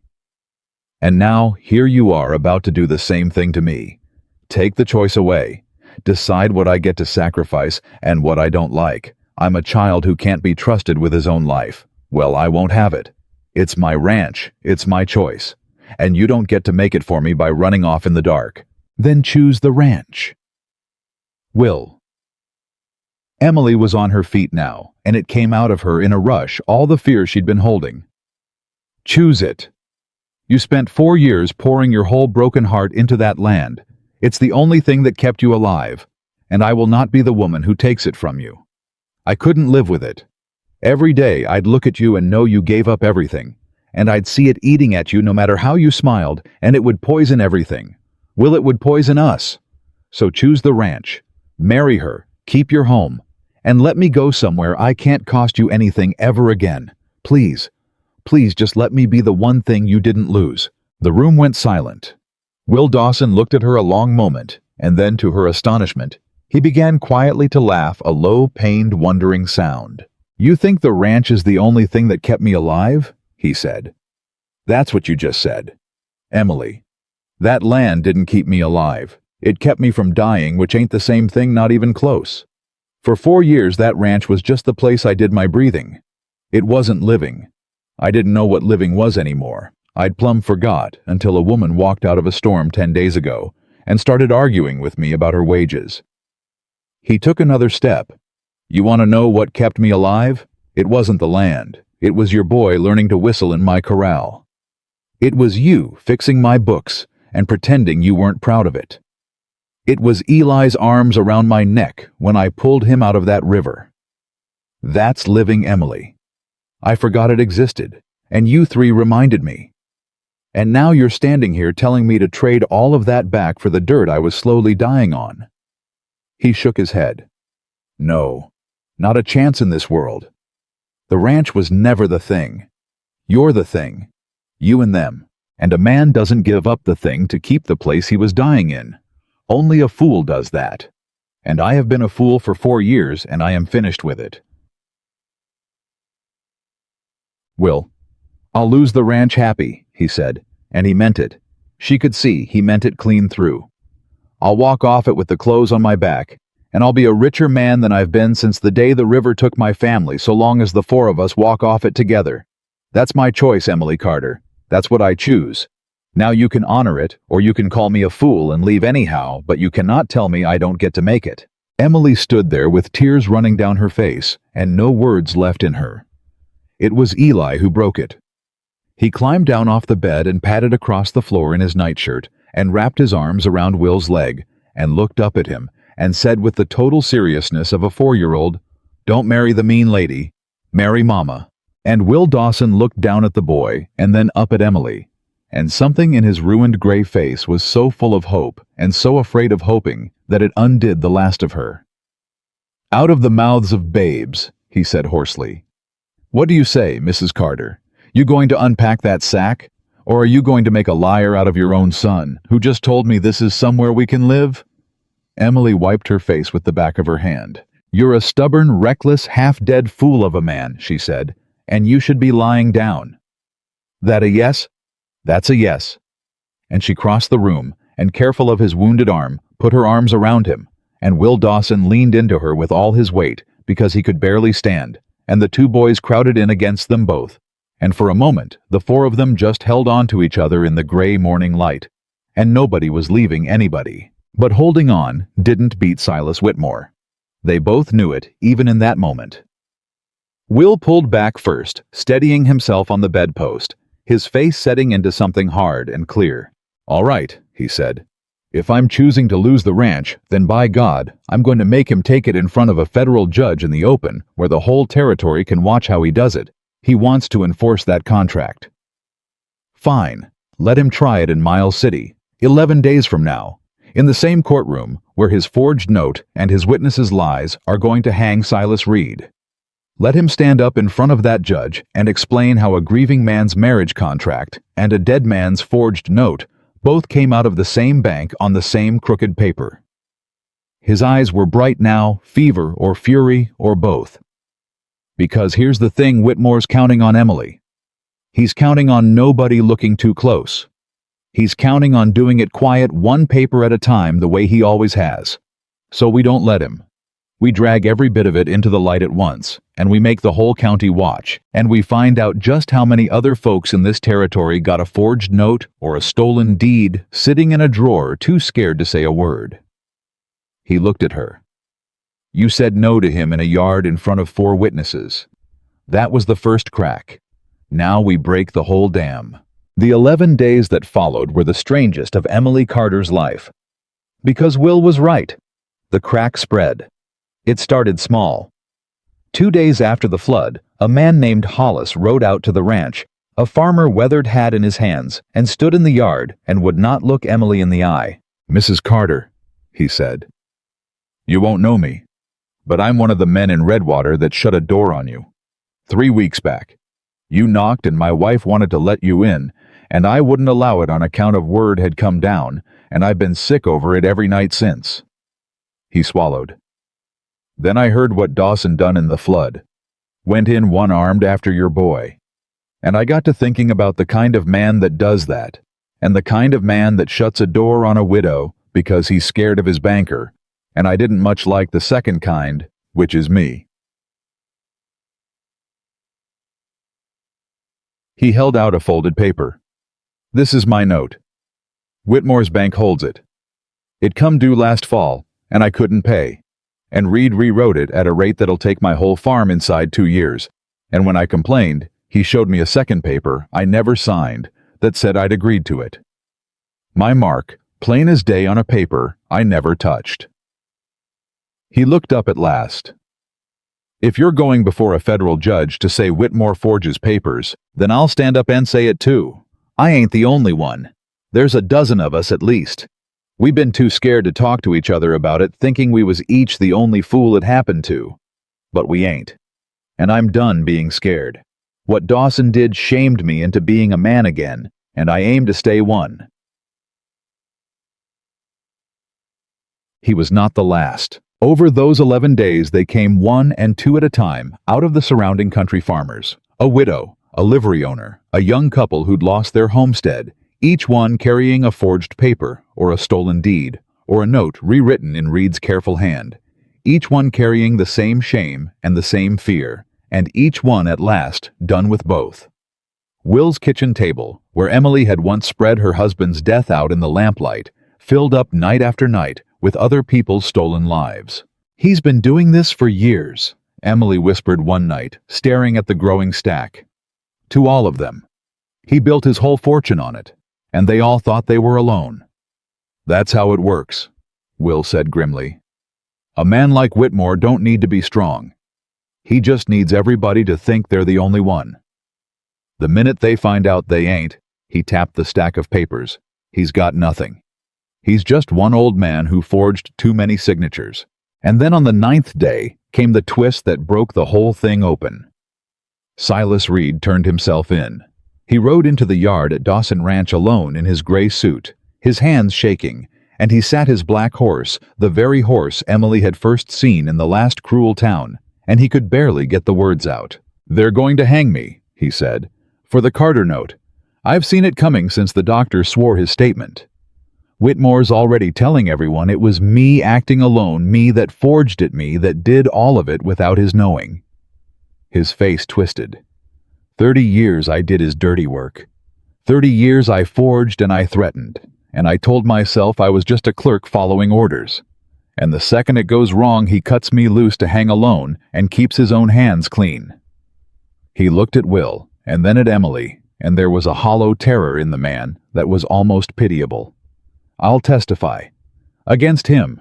Everything, every note, every forged mark, every man he had beat, every homestead he stole, 30 years of it, and I remember all of it. I kept records. God help me. I kept records because I always knew this day was coming. I'll give the judge every one of them, if it'll take the rope off my neck, if it'll—" His voice cracked. "If it'll let me not hang for a man who was going to let me hang for him." Will looked at the man who had shut a door on Emily and her freezing children, who had signed his name to the lie that stole her land, who had been in every way that mattered the instrument of all her suffering, and Will did not forgive him. Emily saw that clearly, but he was practical. "You'll give it all to the federal marshal," Will said, "in writing, tonight, and you'll say it in open court in Miles City in 2 days in front of God and everybody. And then whatever the judge does with you, he does. That's the deal. No promises from me about the rope that's the judge's to give. But you turn on Whitmore all the way and hold nothing back, and you at least die honest instead of as a scapegoat. That's the best you're going to get, Reed. Take it or ride off and hang alone." Silas Reed took it. They rode into Miles City the day before the court sat. Will barely heeled Emily beside him.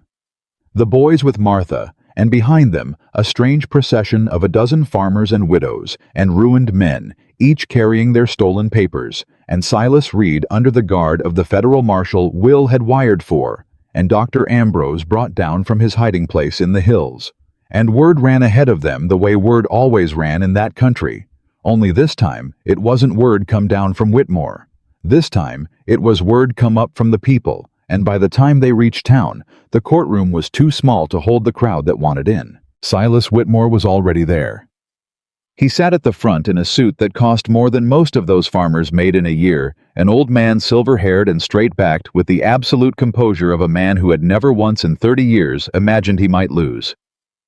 And beside him sat Caroline Pale, her hands folded, her eyes fixed on nothing. The federal judge was a lean, dry, unsmiling man named Halloran, who had ridden the circuit for 20 years, and it was said had never taken a dollar he wasn't owed. Whitmore's lawyer had tried 3 separate ways to have the case moved, delayed, dismissed. Halloran had denied everyone in the same flat voice. Now he sat, and he looked out over the packed and murmuring room and he brought down his gavel once. "We'll have order," he said, "or we'll have an empty room. I don't much care which." The room went silent, and then one by one it all came out. Dr. Ambrose testified, first old Frail, his voice steady as a stone, that Thomas Carter had been insensible with fever from the 9th of April, that he had sat with the man daily, that Thomas could no more have signed a legal note on the 14th than he could have stood up and danced a jig, and that a man in a gray suit had come to him a week past and offered him $300, and then threatened his life to make him say otherwise, and that he had refused and would go on refusing because he had taken an oath a long time ago and meant to die having kept it. Then the farmers, one after another, each holding up a forged paper, each telling the same story in different words. A note rewritten a mark.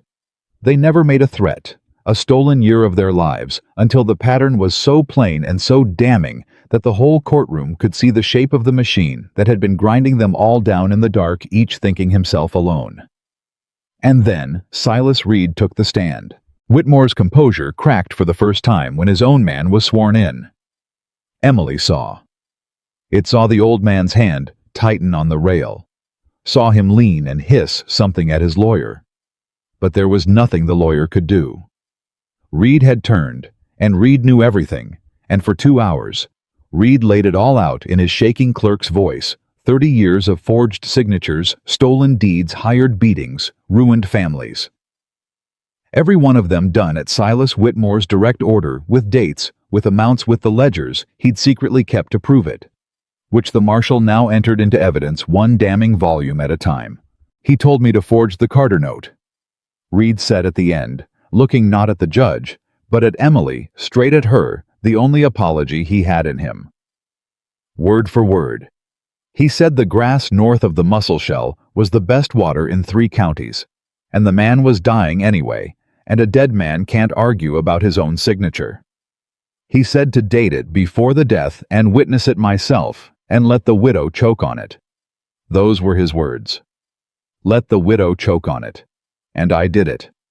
God forgive me, I did it. And then I helped him send word down every road so no one would feed her or shelter her, so she'd die on the trail and there'd be no widow left to argue at all.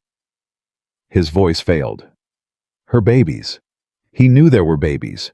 I told him there were babies, and he said it didn't change the arithmetic. The courtroom erupted. Halloran gavelled it down. But Emily saw something happen in that room that no gavel could undo. Saw 100 faces turn toward Silas Whitmore with a loathing that had been building in the dark for 30 years and had finally all at once found its light. The old man was not composed now. He was on his feet shouting that Reed was a liar, that these were the fabrications of a condemned clerk, that not one of these ungrateful debtors could prove. And that was when Caroline Whitmore stood up. She stood in the sudden silence, and every eye in the room went to her, and her father turned and stared at her, and for a moment, father and daughter looked at each other across the front of that courtroom, and Emily understood that whatever happened in the next few seconds had been 30 years coming. "Your Honor," Caroline said. Her voice shook and then steadied. "My name is Caroline Whitmore. I am the defendant's daughter, and I would like to enter something into evidence." Caroline. Her father's voice was low and terrible. "Sit down." She did not sit down.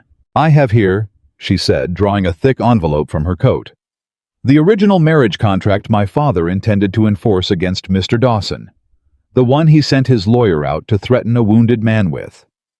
She held it up. "It is a real contract. Mr. Dawson did sign it 4 years ago in the worst grief of his life to save his home. That part is true." She turned it in her hand. "But there is a second page, a page my father added later after Mr. Dawson had sobered and begged to be released a page. I watched Silas Reed forge in my father's study, not 2 months ago, a clause that makes the contract binding in perpetuity and the penalty absolute backdated 4 years, so it would look original. It is a forgery. I saw it made. I can describe the paper, the ink, the hour of the night, and Mr. Reed will confirm every word because he has just confirmed everything else." She set the envelope on the clerk's table. "My father did not just steal from strangers, Your Honor. He forged a document to force a marriage, to force me on a man who does not want me, so that he could punish the woman that man does want. He used his own daughter as a weapon, the same as he used every other thing he ever touched. Her chin came up, and her voice did not break now. I have spent my whole life believing my father when he told me the world has only two kinds of people, the ones who take and the ones who get taken from. I believed him because he taught it to me with a strap when I was a child, and because I watched him destroy my mother, and because I was too frightened to be anything but his. But a woman said something to me in a muddy yard 11 nights ago that I have not been able to stop hearing. She did not look at Emily, but everyone knew who she meant. She said there was a third thing my father never taught me because he never knew it himself. So I am going to find out if she was right. Your Honor. I am testifying against my father. All of it. Everything I have ever seen him do. And may God have more mercy on me than I deserve for how long I waited. The room did not erupt this time. The room was dead silent because there is a kind of thing that happens in front of people that is too large for noise, and this was that kind of thing. A daughter choosing an open court to end her own father and to end with him the lie she'd been raised inside. Silas Whitmore sat down slowly, and for the first time the old man looked exactly like what he was. Not a power, not a force, not word come down from on high. Just a frightened old man in an expensive suit who had built his entire life on the belief that no one would ever be brave enough to stand up all at once, and who had just watched the whole territory, and finally his own daughter, do exactly that. It took Judge Halloran the better part of 2 days to hear it all. At the end of it, he did not make a speech. He was not a speech-making man.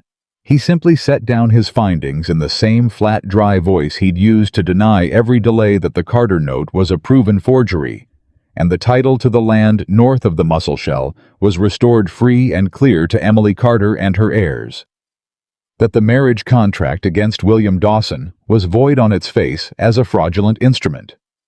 That the dozen other forged notes and stolen deeds entered into evidence were likewise void, and the properties restored to their rightful owners. That Silas Reed, in light of his full cooperation, would face imprisonment rather than the rope, though imprisonment enough that he would likely die inside it. And that Silas Whitmore was bound over on 29 separate counts of fraud, forgery, and conspiracy to be held without bail. His bank's records seized his accounts, frozen pending the claims of every soul he had ever robbed. The marshal put the irons on Silas Whitmore in front of the whole crowd, and the old man, being led out, stopped once level with Emily, and looked at her with pure hatred, and opened his mouth to say something cruel, and found that he had nothing left. There was no word to come down anymore. Nobody was afraid of him. His whole power had been other people's fear, and it was gone, all of it spent in a single courtroom, and without it he was nothing at all. He closed his mouth, and the marshal led him away, and that was the last Emily Carter ever saw of the man who had tried to kill her and her children over the best water in 3 counties. Outside the courthouse, the crowd did not cheer exactly. It was quieter and deeper than that. The farmers Whitmore had ruined shook Will's good hand one after another, and some of them wept, and the widow whose homestead had been restored took both of Emily's hands and held them, and couldn't speak at all.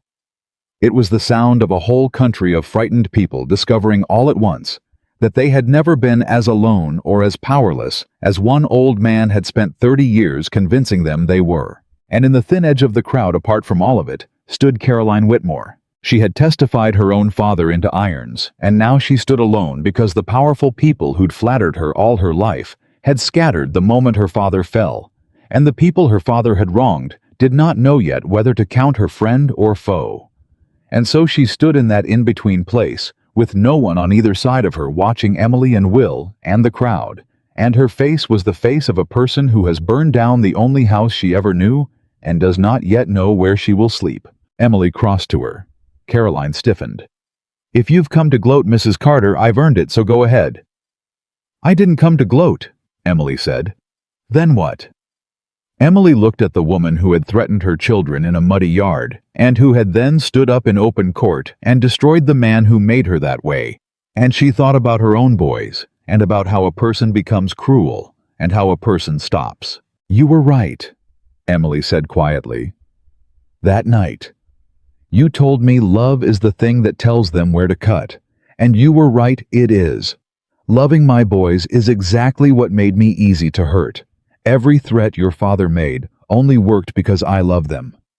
She held Caroline's eyes. But you left out the other half, and I think you left it out because you couldn't bear to look at it. Love's the thing they cut you with. And it's also the only thing worth being cut for. That's the whole bargain. You don't get one without the other. Your father spent his life making sure nobody could ever hurt him. And he did it, Caroline, right up to today. Nobody could touch him. And look what he was. A man nobody could hurt because there was nothing left in him worth hurting. That's what safe costs. That's what he traded for it. She reached out slowly and put her hand on Caroline's arm and felt the other woman flinch and not pull away.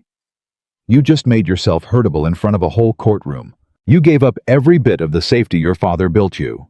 That's the bravest thing I ever watched a person do, and I don't imagine anybody's told you so I'm telling you. You found the third thing today, Caroline, the one he never knew. You found it, and it near about killed you, and you're going to be all right. Caroline Whitmore stood very still, and then this woman who had been raised never to weep, because weeping was what the second kind did, put her hand over her mouth and wept, right there in the thin edge of the crowd. Standing alone, wept the way a person weeps when something that has been frozen for 30 years finally painfully begins to thaw. And Emily Carter did the only thing there was to do, which was to step in and put her arms around her enemy and hold her up while she came apart, the same way Martha had once held up a mud-soaked widow who swore she didn't need holding. I don't know how to be anything but what he made me, Caroline whispered into her shoulder. I know, Emily said.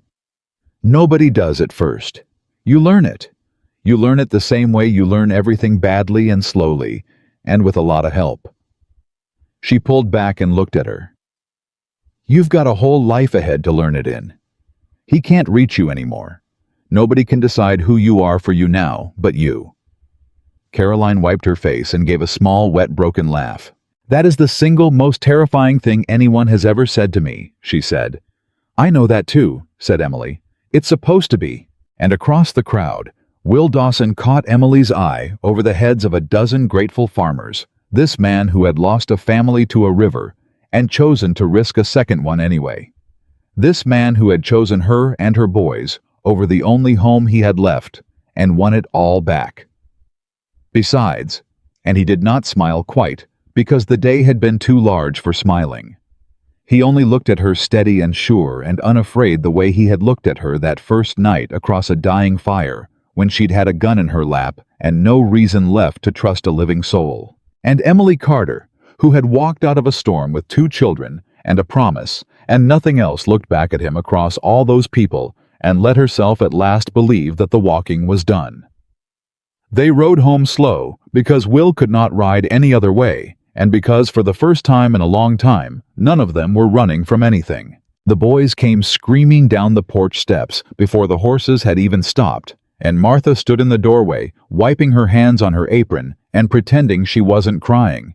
And Eli launched himself at Will's good side and had to be caught one-armed and hauled up into the saddle, where he clung and would not let go. Did you win? Noah demanded, hanging off Emily's stirrup. Mama, did we win? Is the bad man in jail? He's in jail, baby, Emily said. He's not coming back. Not ever. And the mean lady? Emily hesitated. The mean lady turned out to be braver than any of us, she said finally. She's not mean anymore. She helped us win. Remember that, Noah? Sometimes the meanest seeming folks are just the most scared ones, and sometimes they surprise you. Noah frowned, working on that the way he worked on everything. That's confusing, he decided. Most true things are, said Will, and swung Eli down and nearly fell. Doing it, and Martha was there under his arm before he hit the dirt, scolding him the whole way into the house about half-dead fools who ride 40 miles on a torn-open arm. For 3 days after that, Will did nothing but heel on Martha's strict orders, and Emily kept the ranch running, and the boys ran wild, and it was by every outward sign exactly the peace they'd fought for. But Emily Carter could not settle into it. Will saw it before she said a word. He'd learned the shape of her too well by now.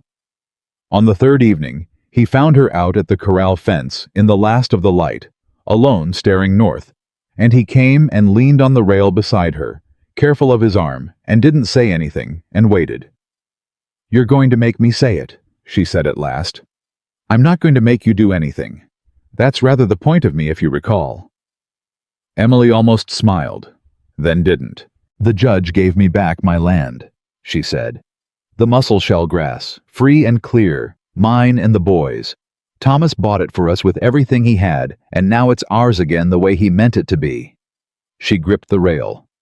"It's good land, Will. The best water in 3 counties, everybody keeps saying so. A person could build something on it. A woman with 2 strong boys, and a head for figures, and her own free land under her, she wouldn't need anybody. She could stand on her own 2 feet at last, after all these months of standing on other folks. She could keep the promise she made her husband, her own self." Her voice had gone tight. "And every part of me that's proud, every part that swore I'd never be kept, every part that walked 3 miles of bog, rather than take your hand, all of that is telling me I should take my boys and my land, and go build Thomas's dream and prove I can, and not spend the rest of my life as the widow that a rich man rescued out of a storm." Will was quiet a long moment. "That's a good speech," he said. "You mean every word of it." "I mean every word of it." She turned to look at him, and her eyes were bright. "And I don't want to do a single bit of it. That's the trouble. I've got the land and the freedom and the pride all lined up telling me to go, and I can't make my feet move toward that gate, because the truth is, I don't want Thomas's dream anymore. I want—" She stopped, made herself say it. "I want this one. The one that's got you in it.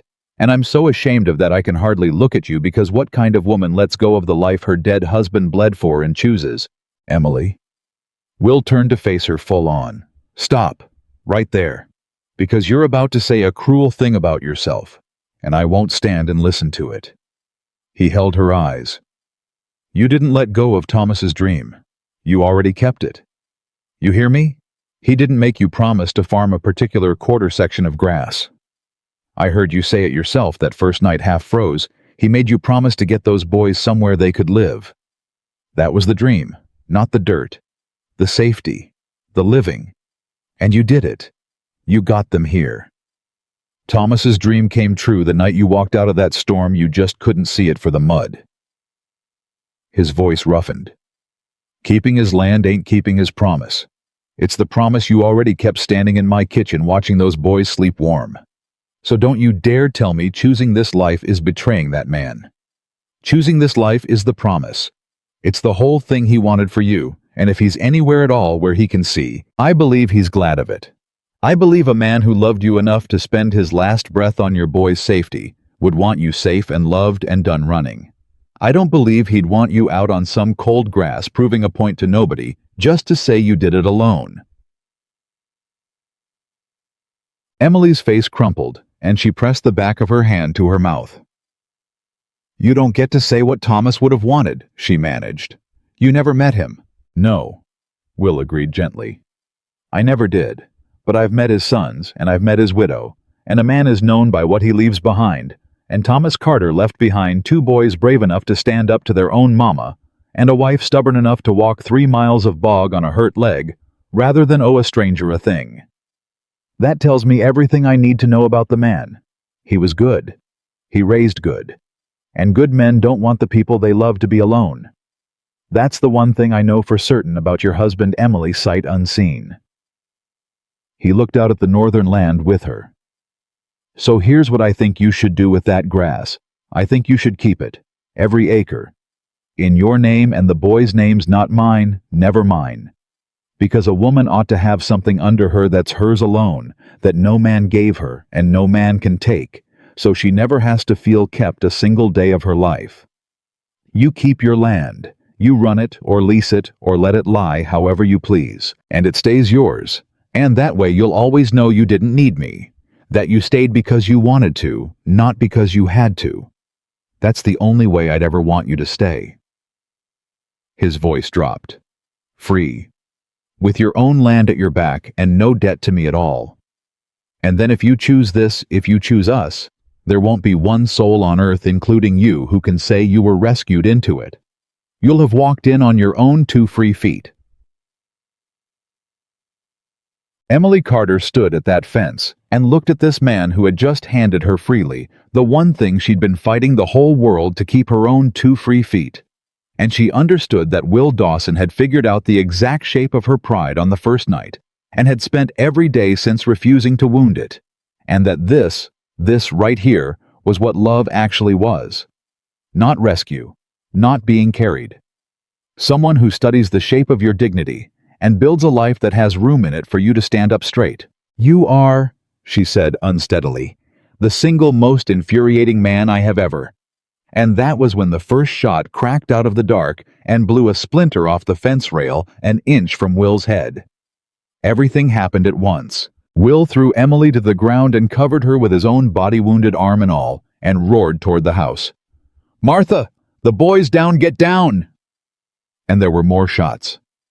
Then 3, 4 coming from the tree line north of the yard, and the horses screamed and scattered in the corral, and Emily heard a window shatter in the house. "The boys?" she gasped, clawing to get up. "Will, the boys are in the house? Martha's got 'em. She'll have 'em on the floor. Stay down."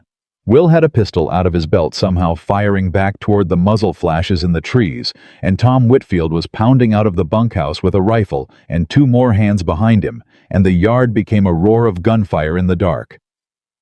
"Who is it?" Emily screamed over it. "Whitmore's in jail. Who? Somebody he paid before he went in." Will fired again. "One last word. Come down. A man like that always leaves a bullet behind him. Tom, take the left, drive him toward the barn." It was over in 90 seconds, though it felt like an hour. There were 2 of them, hired men, the kind who'll do anything for money and nothing for a cause, and they had counted on catching the ranch asleep and undefended, on Will being a wounded man alone with a woman and some cowhands. They had not counted on Tom Whitfield, who had a personal debt to settle, and settled it. They had not counted on the 2 other hands who, a month ago, might have run, and now stood their ground because they'd watched their boss go into a river, one armed for a child, and had decided that was the kind of man worth standing beside. And they had not counted, most of all, on the simple arithmetic that Will had named in the courtroom: a man like Whitmore only wins when everyone thinks they're alone. These 2 gunmen were alone, and the ranch, for the first time, was not. One of them went down in the yard with a bullet in his leg, screaming. The other broke and ran for his horse, and Whitfield's rifle put a round past his ear close enough that he threw down his gun, and his hands both went up and he started begging before anyone had even reached him. And then it was quiet. Will hauled himself off Emily, breathing hard, his face gray again, blood soaking fresh through his bandage, where he'd torn the wound, throwing her down. "You're bleeding," Emily said, running her hands over him. "Will, you're bleeding again, you fool. You covered me, you—" "I'm fine." He wasn't. But he was already turning toward the house, and his voice cracked open with a father's terror. "The boys! Emily! The boys!" They ran. They burst through the door, and Martha rose up off the kitchen floor, with a boy under each arm. Both of them wide-eyed and white, but whole, not a scratch. And Martha's own face was fierce as a she-bear's, and she had Will's shotgun laid across her knees, where she'd been sitting between the children and the door the whole time, ready to fire on the first man through it. "They're fine," Martha said before either parent could get a word out. "Face down on the floor the second I heard the first shot, both of them good as gold. Nobody got past me. Nobody was going to." Her voice shook just slightly. "I'd have died in that doorway before one of these babies took a scratch, and I'd have taken whoever came through it with me." Emily hit her knees and gathered both boys into her arms and could not speak at all. "Mama." Eli's voice was very small against her neck. "Mama, was that the bad man's friends?" "Yes, baby." "Are there more?" And Will Dawson, kneeling now beside all of them, bleeding spent, put his good hand on the back of Eli's head and answered before Emily could. "No, son," he said. "That was the last of it. I swear it to you. That was the very last shot that's ever going to be fired at this family, and I'll spend the rest of my life making sure of it. You hear me? The last one. It's over now. It's really over." He was right. The marshal came the next day and took the two hired men away, and one of them, to save himself, told everything that Whitmore had paid them in advance the week before the trial, a last vengeance set in motion before he ever sat down in that courtroom. A bullet left behind him just as Will had said. And when word of that reached the judge, it was the final nail. Whatever slim hope Whitmore's lawyers had of leniency died the day it came out. He'd ordered the murder of the Carter family from inside a jail cell before he was even convicted. The old man would not see the outside of a prison again. His power was broken. His money was going piece by piece to the people he'd stolen it from. And now even his last act of spite had failed, because the family he'd tried to kill had learned the one lesson he never could, that no one who is truly surrounded by people who love them is ever alone enough to be destroyed. Caroline came a week later. She rode up alone, and she sat her mare at the edge of the yard as if unsure of her welcome, which she was, and Emily went out to her and stood at the stirrup. "I didn't know where else to go," Caroline said. She looked terrible thinner. Hollow-eyed, a woman who'd been sleeping in hotels since the day she watched her father put in irons. That's the plain truth of it, and I'm ashamed to say it out loud. Every door I ever knew was my father's door, and they're all shut now, everyone, the friends and the flatterers, gone, the second there was nothing left to get from me. So I've been riding around this territory for a week, finding out exactly how alone a person can be. And this morning, I woke up, and the only place in the whole world I could think of where somebody might not slam a door in my face was the one place I have the least right to expect it. Her jaw was tight with the effort of not weeping. "So I've come to ask you something, and you have every reason to say no, and if you do, I'll ride on and never trouble you again. My father's assets are being sold to pay the people he wronged. There's a woman handling the claims in Miles City, and it's slow, and half those farmers can't read the forms, and they're being cheated all over again by the lawyers picking through the leavings." She swallowed. "I know every one of my father's crooked deals. Every note, every deed, every family. I know exactly who he robbed and how much and where the money went better than any clerk or lawyer ever could, because I grew up watching him do it. I could make sure every last person he stole from gets back what's theirs down to the penny. I could spend the next 10 years of my life undoing what took him 30 to build." She looked down at Emily. "I don't want his money. I don't want to be a Whitmore anymore.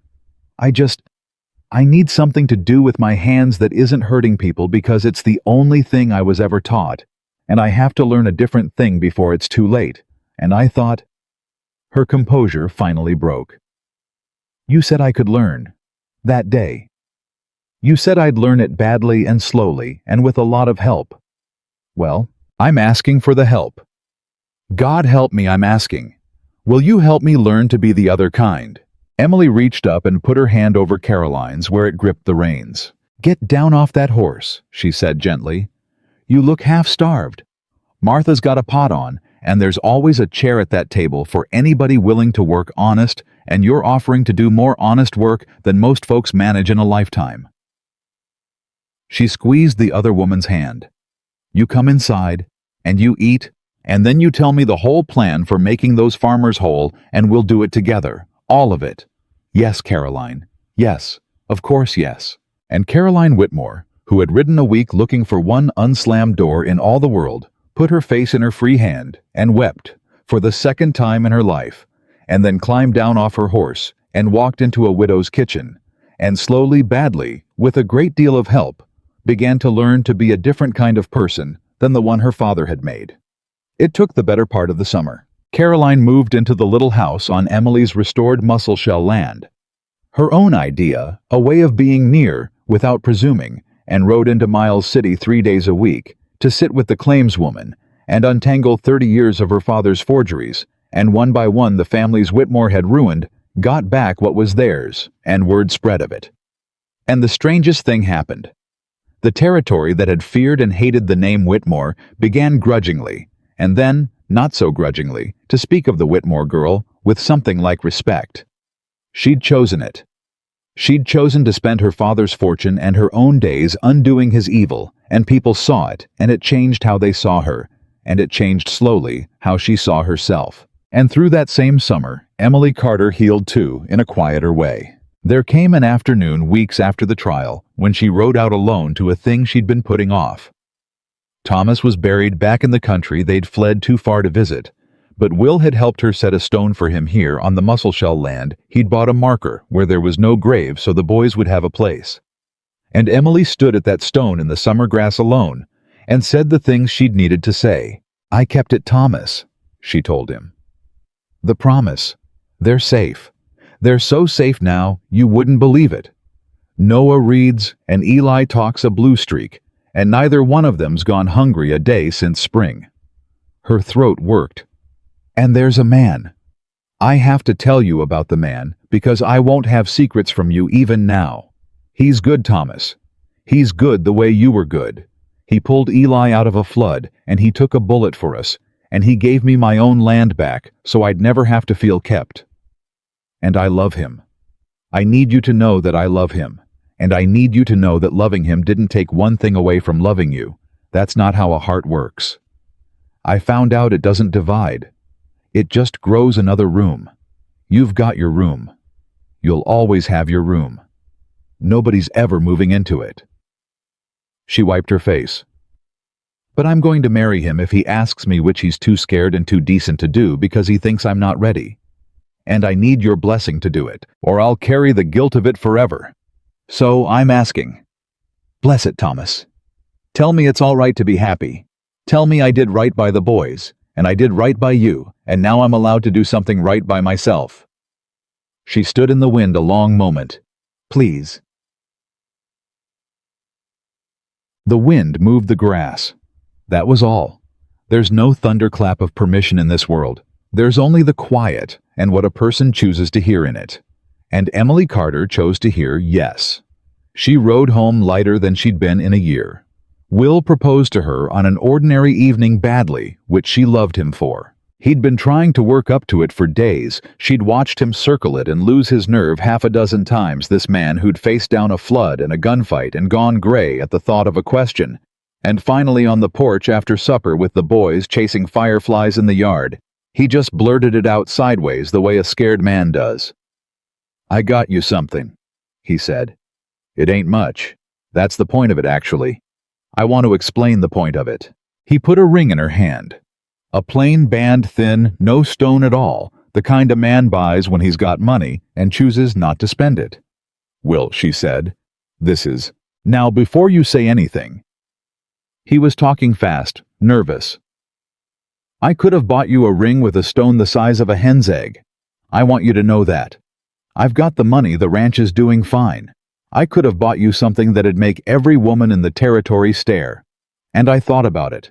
And then I thought no. Because a big stone's the kind of thing Whitmore would have bought. A big stone says, look what I can afford, look what I've got, look what I'm giving you. And I don't want to give you a thing you could lose. I already watched you nearly get killed over things people wanted to give you or take from you." He closed her fingers around the plain band. "So it's a small ring, on purpose. Because I'm not offering you what I've got, Emily. Any fool with money can offer what he's got. I'm offering you what I am. Every ordinary day of it, the rest of my life, no stone and no fortune. Just a man who'll go out in the dark for you every single time and never once make you feel kept." His voice went hoarse. "I don't need someone to inherit my name. I've had 4 years of a big empty house and a name nobody's going to carry, and I found out it don't mean a thing. I don't need an heir. I don't need someone to make Dawson Ranch into something grand."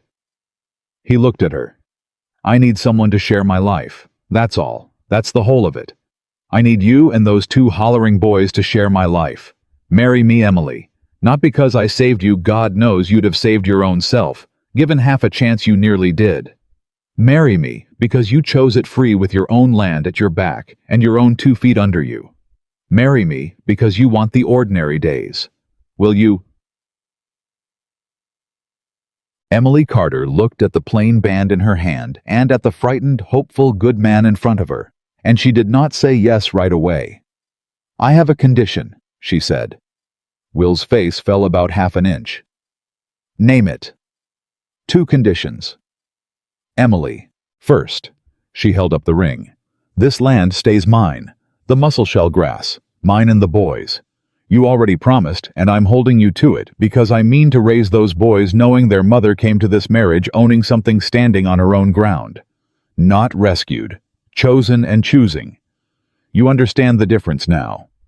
I want them to grow up understanding it too. Done, Will said. It was always yours. What's the second? Emily's eyes filled and her voice went soft and fierce all at once. Second, she said. You don't get to keep saying it wasn't a rescue like it's a shameful thing. Because it was, Will. Partly it was. You did save me. You saved my boy out of a river with one arm, and you took a bullet standing between my children and the dark, and I won't have you talk around it out of some notion that a strong woman can't be saved and still be strong. She stepped close to him. Here's the truth, and it's the last hard thing I'll make you hear. I could have survived without you. I'd have found a way alone the way I always did, cold and proud and half dead and alone. You didn't save my life, Will Dawson. You saved me from the life where I'd have been alone forever. And that's a bigger rescue than pulling a body out of a river, and I'm done being too proud to say thank you for it. She put her arms around his neck. So yes, I'll marry you. And I'm not marrying you because you rescued me, and I'm not marrying you in spite of it either. I'm marrying you because you're the only man I ever met who rescued me and left me standing taller than he found me. That's the yes. Take it. Will Dawson took it.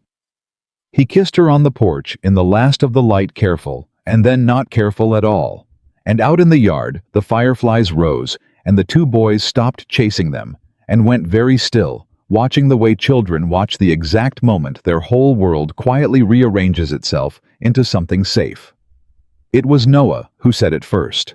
He came up onto the porch, tugging Eli by the hand, and he stood in front of Will, with the grave, careful dignity of a boy who has thought hard about a thing and made up his mind, and he said, If you marry our mama, does that make you our pa?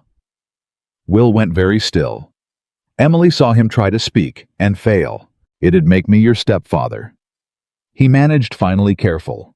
So careful a man afraid of wanting a thing too much. That's the proper word for it. I wouldn't ever try to take your real pa's place, Noah. He was a good man, and he's yours and always will be. I'd just be an extra. A man who's here, who stays. Noah considered this with his whole serious face. But our real pa's in heaven, he said. And you're here, and you go out in the dark for us. He looked up, and his chin was steady. Eli and me talked about it. We don't want to call you stepfather. That's got too many pieces in it. We want to call you... He glanced at his little brother who nodded fiercely. We want to call you father, if that's all right. Pa's in heaven, and you're here, and a boy can have both. That's what Mama said about hearts. They don't divide, they just grow another room. He held out his small hand to shake man to man the way Will had once taught him. So, Father, is that all right? And Will Dawson, who had buried his own son 4 years before and thought that word was gone from his life forever, who had not wept in front of another living soul since the night the river took. His family went down on his knees on that porch and pulled both boys into his arms and wept. Wept openly without shame. A big man undone and choked out the only word he could find over and over into their hair. Yeah, he said. Yeah, son, that's all right. That's all right. That's more than all right. Emily stood over the 3 of them. Her hand pressed to her mouth and understood that she was watching the exact thing Thomas had asked of her. With his dying breath, completed at last. Not just somewhere the boys could live, but someone they could love, and someone to love them back. A father knelt weeping on a porch because two motherless boys had decided to grow him a room in their hearts. They married in the fall when Will's arm had healed clean in a simple ceremony in the ranch yard with no fine clothes and no fortune on display, just the whole restored territory of them, the farmers and widows and ruined men Whitmore had crushed, and who now stood free and whole in their Sunday best. Martha weeping frankly into her apron, the two boys standing up as their mother's witnesses, and Caroline Whitmore in the front row, changed almost past, recognizing a woman who had learned in one summer to stand in a crowd of people her father had wronged and be welcomed there because she had spent every day since spring giving them back their lives. There was no big stone on Emily's hand. There never would be. She kept her own land to the north, her whole life long in her name, and then the boys and every one of Dawson Ranch's neighbors knew that the woman of the house had come to her marriage owning her own ground, and had stayed for love and love alone. And the ranch that had been a rich man's lonely echoing house became that fall, and every year after exactly what William Dawson had walked into a storm, hoping without hope to find again a home loud with children, warm with a woman's stubborn love.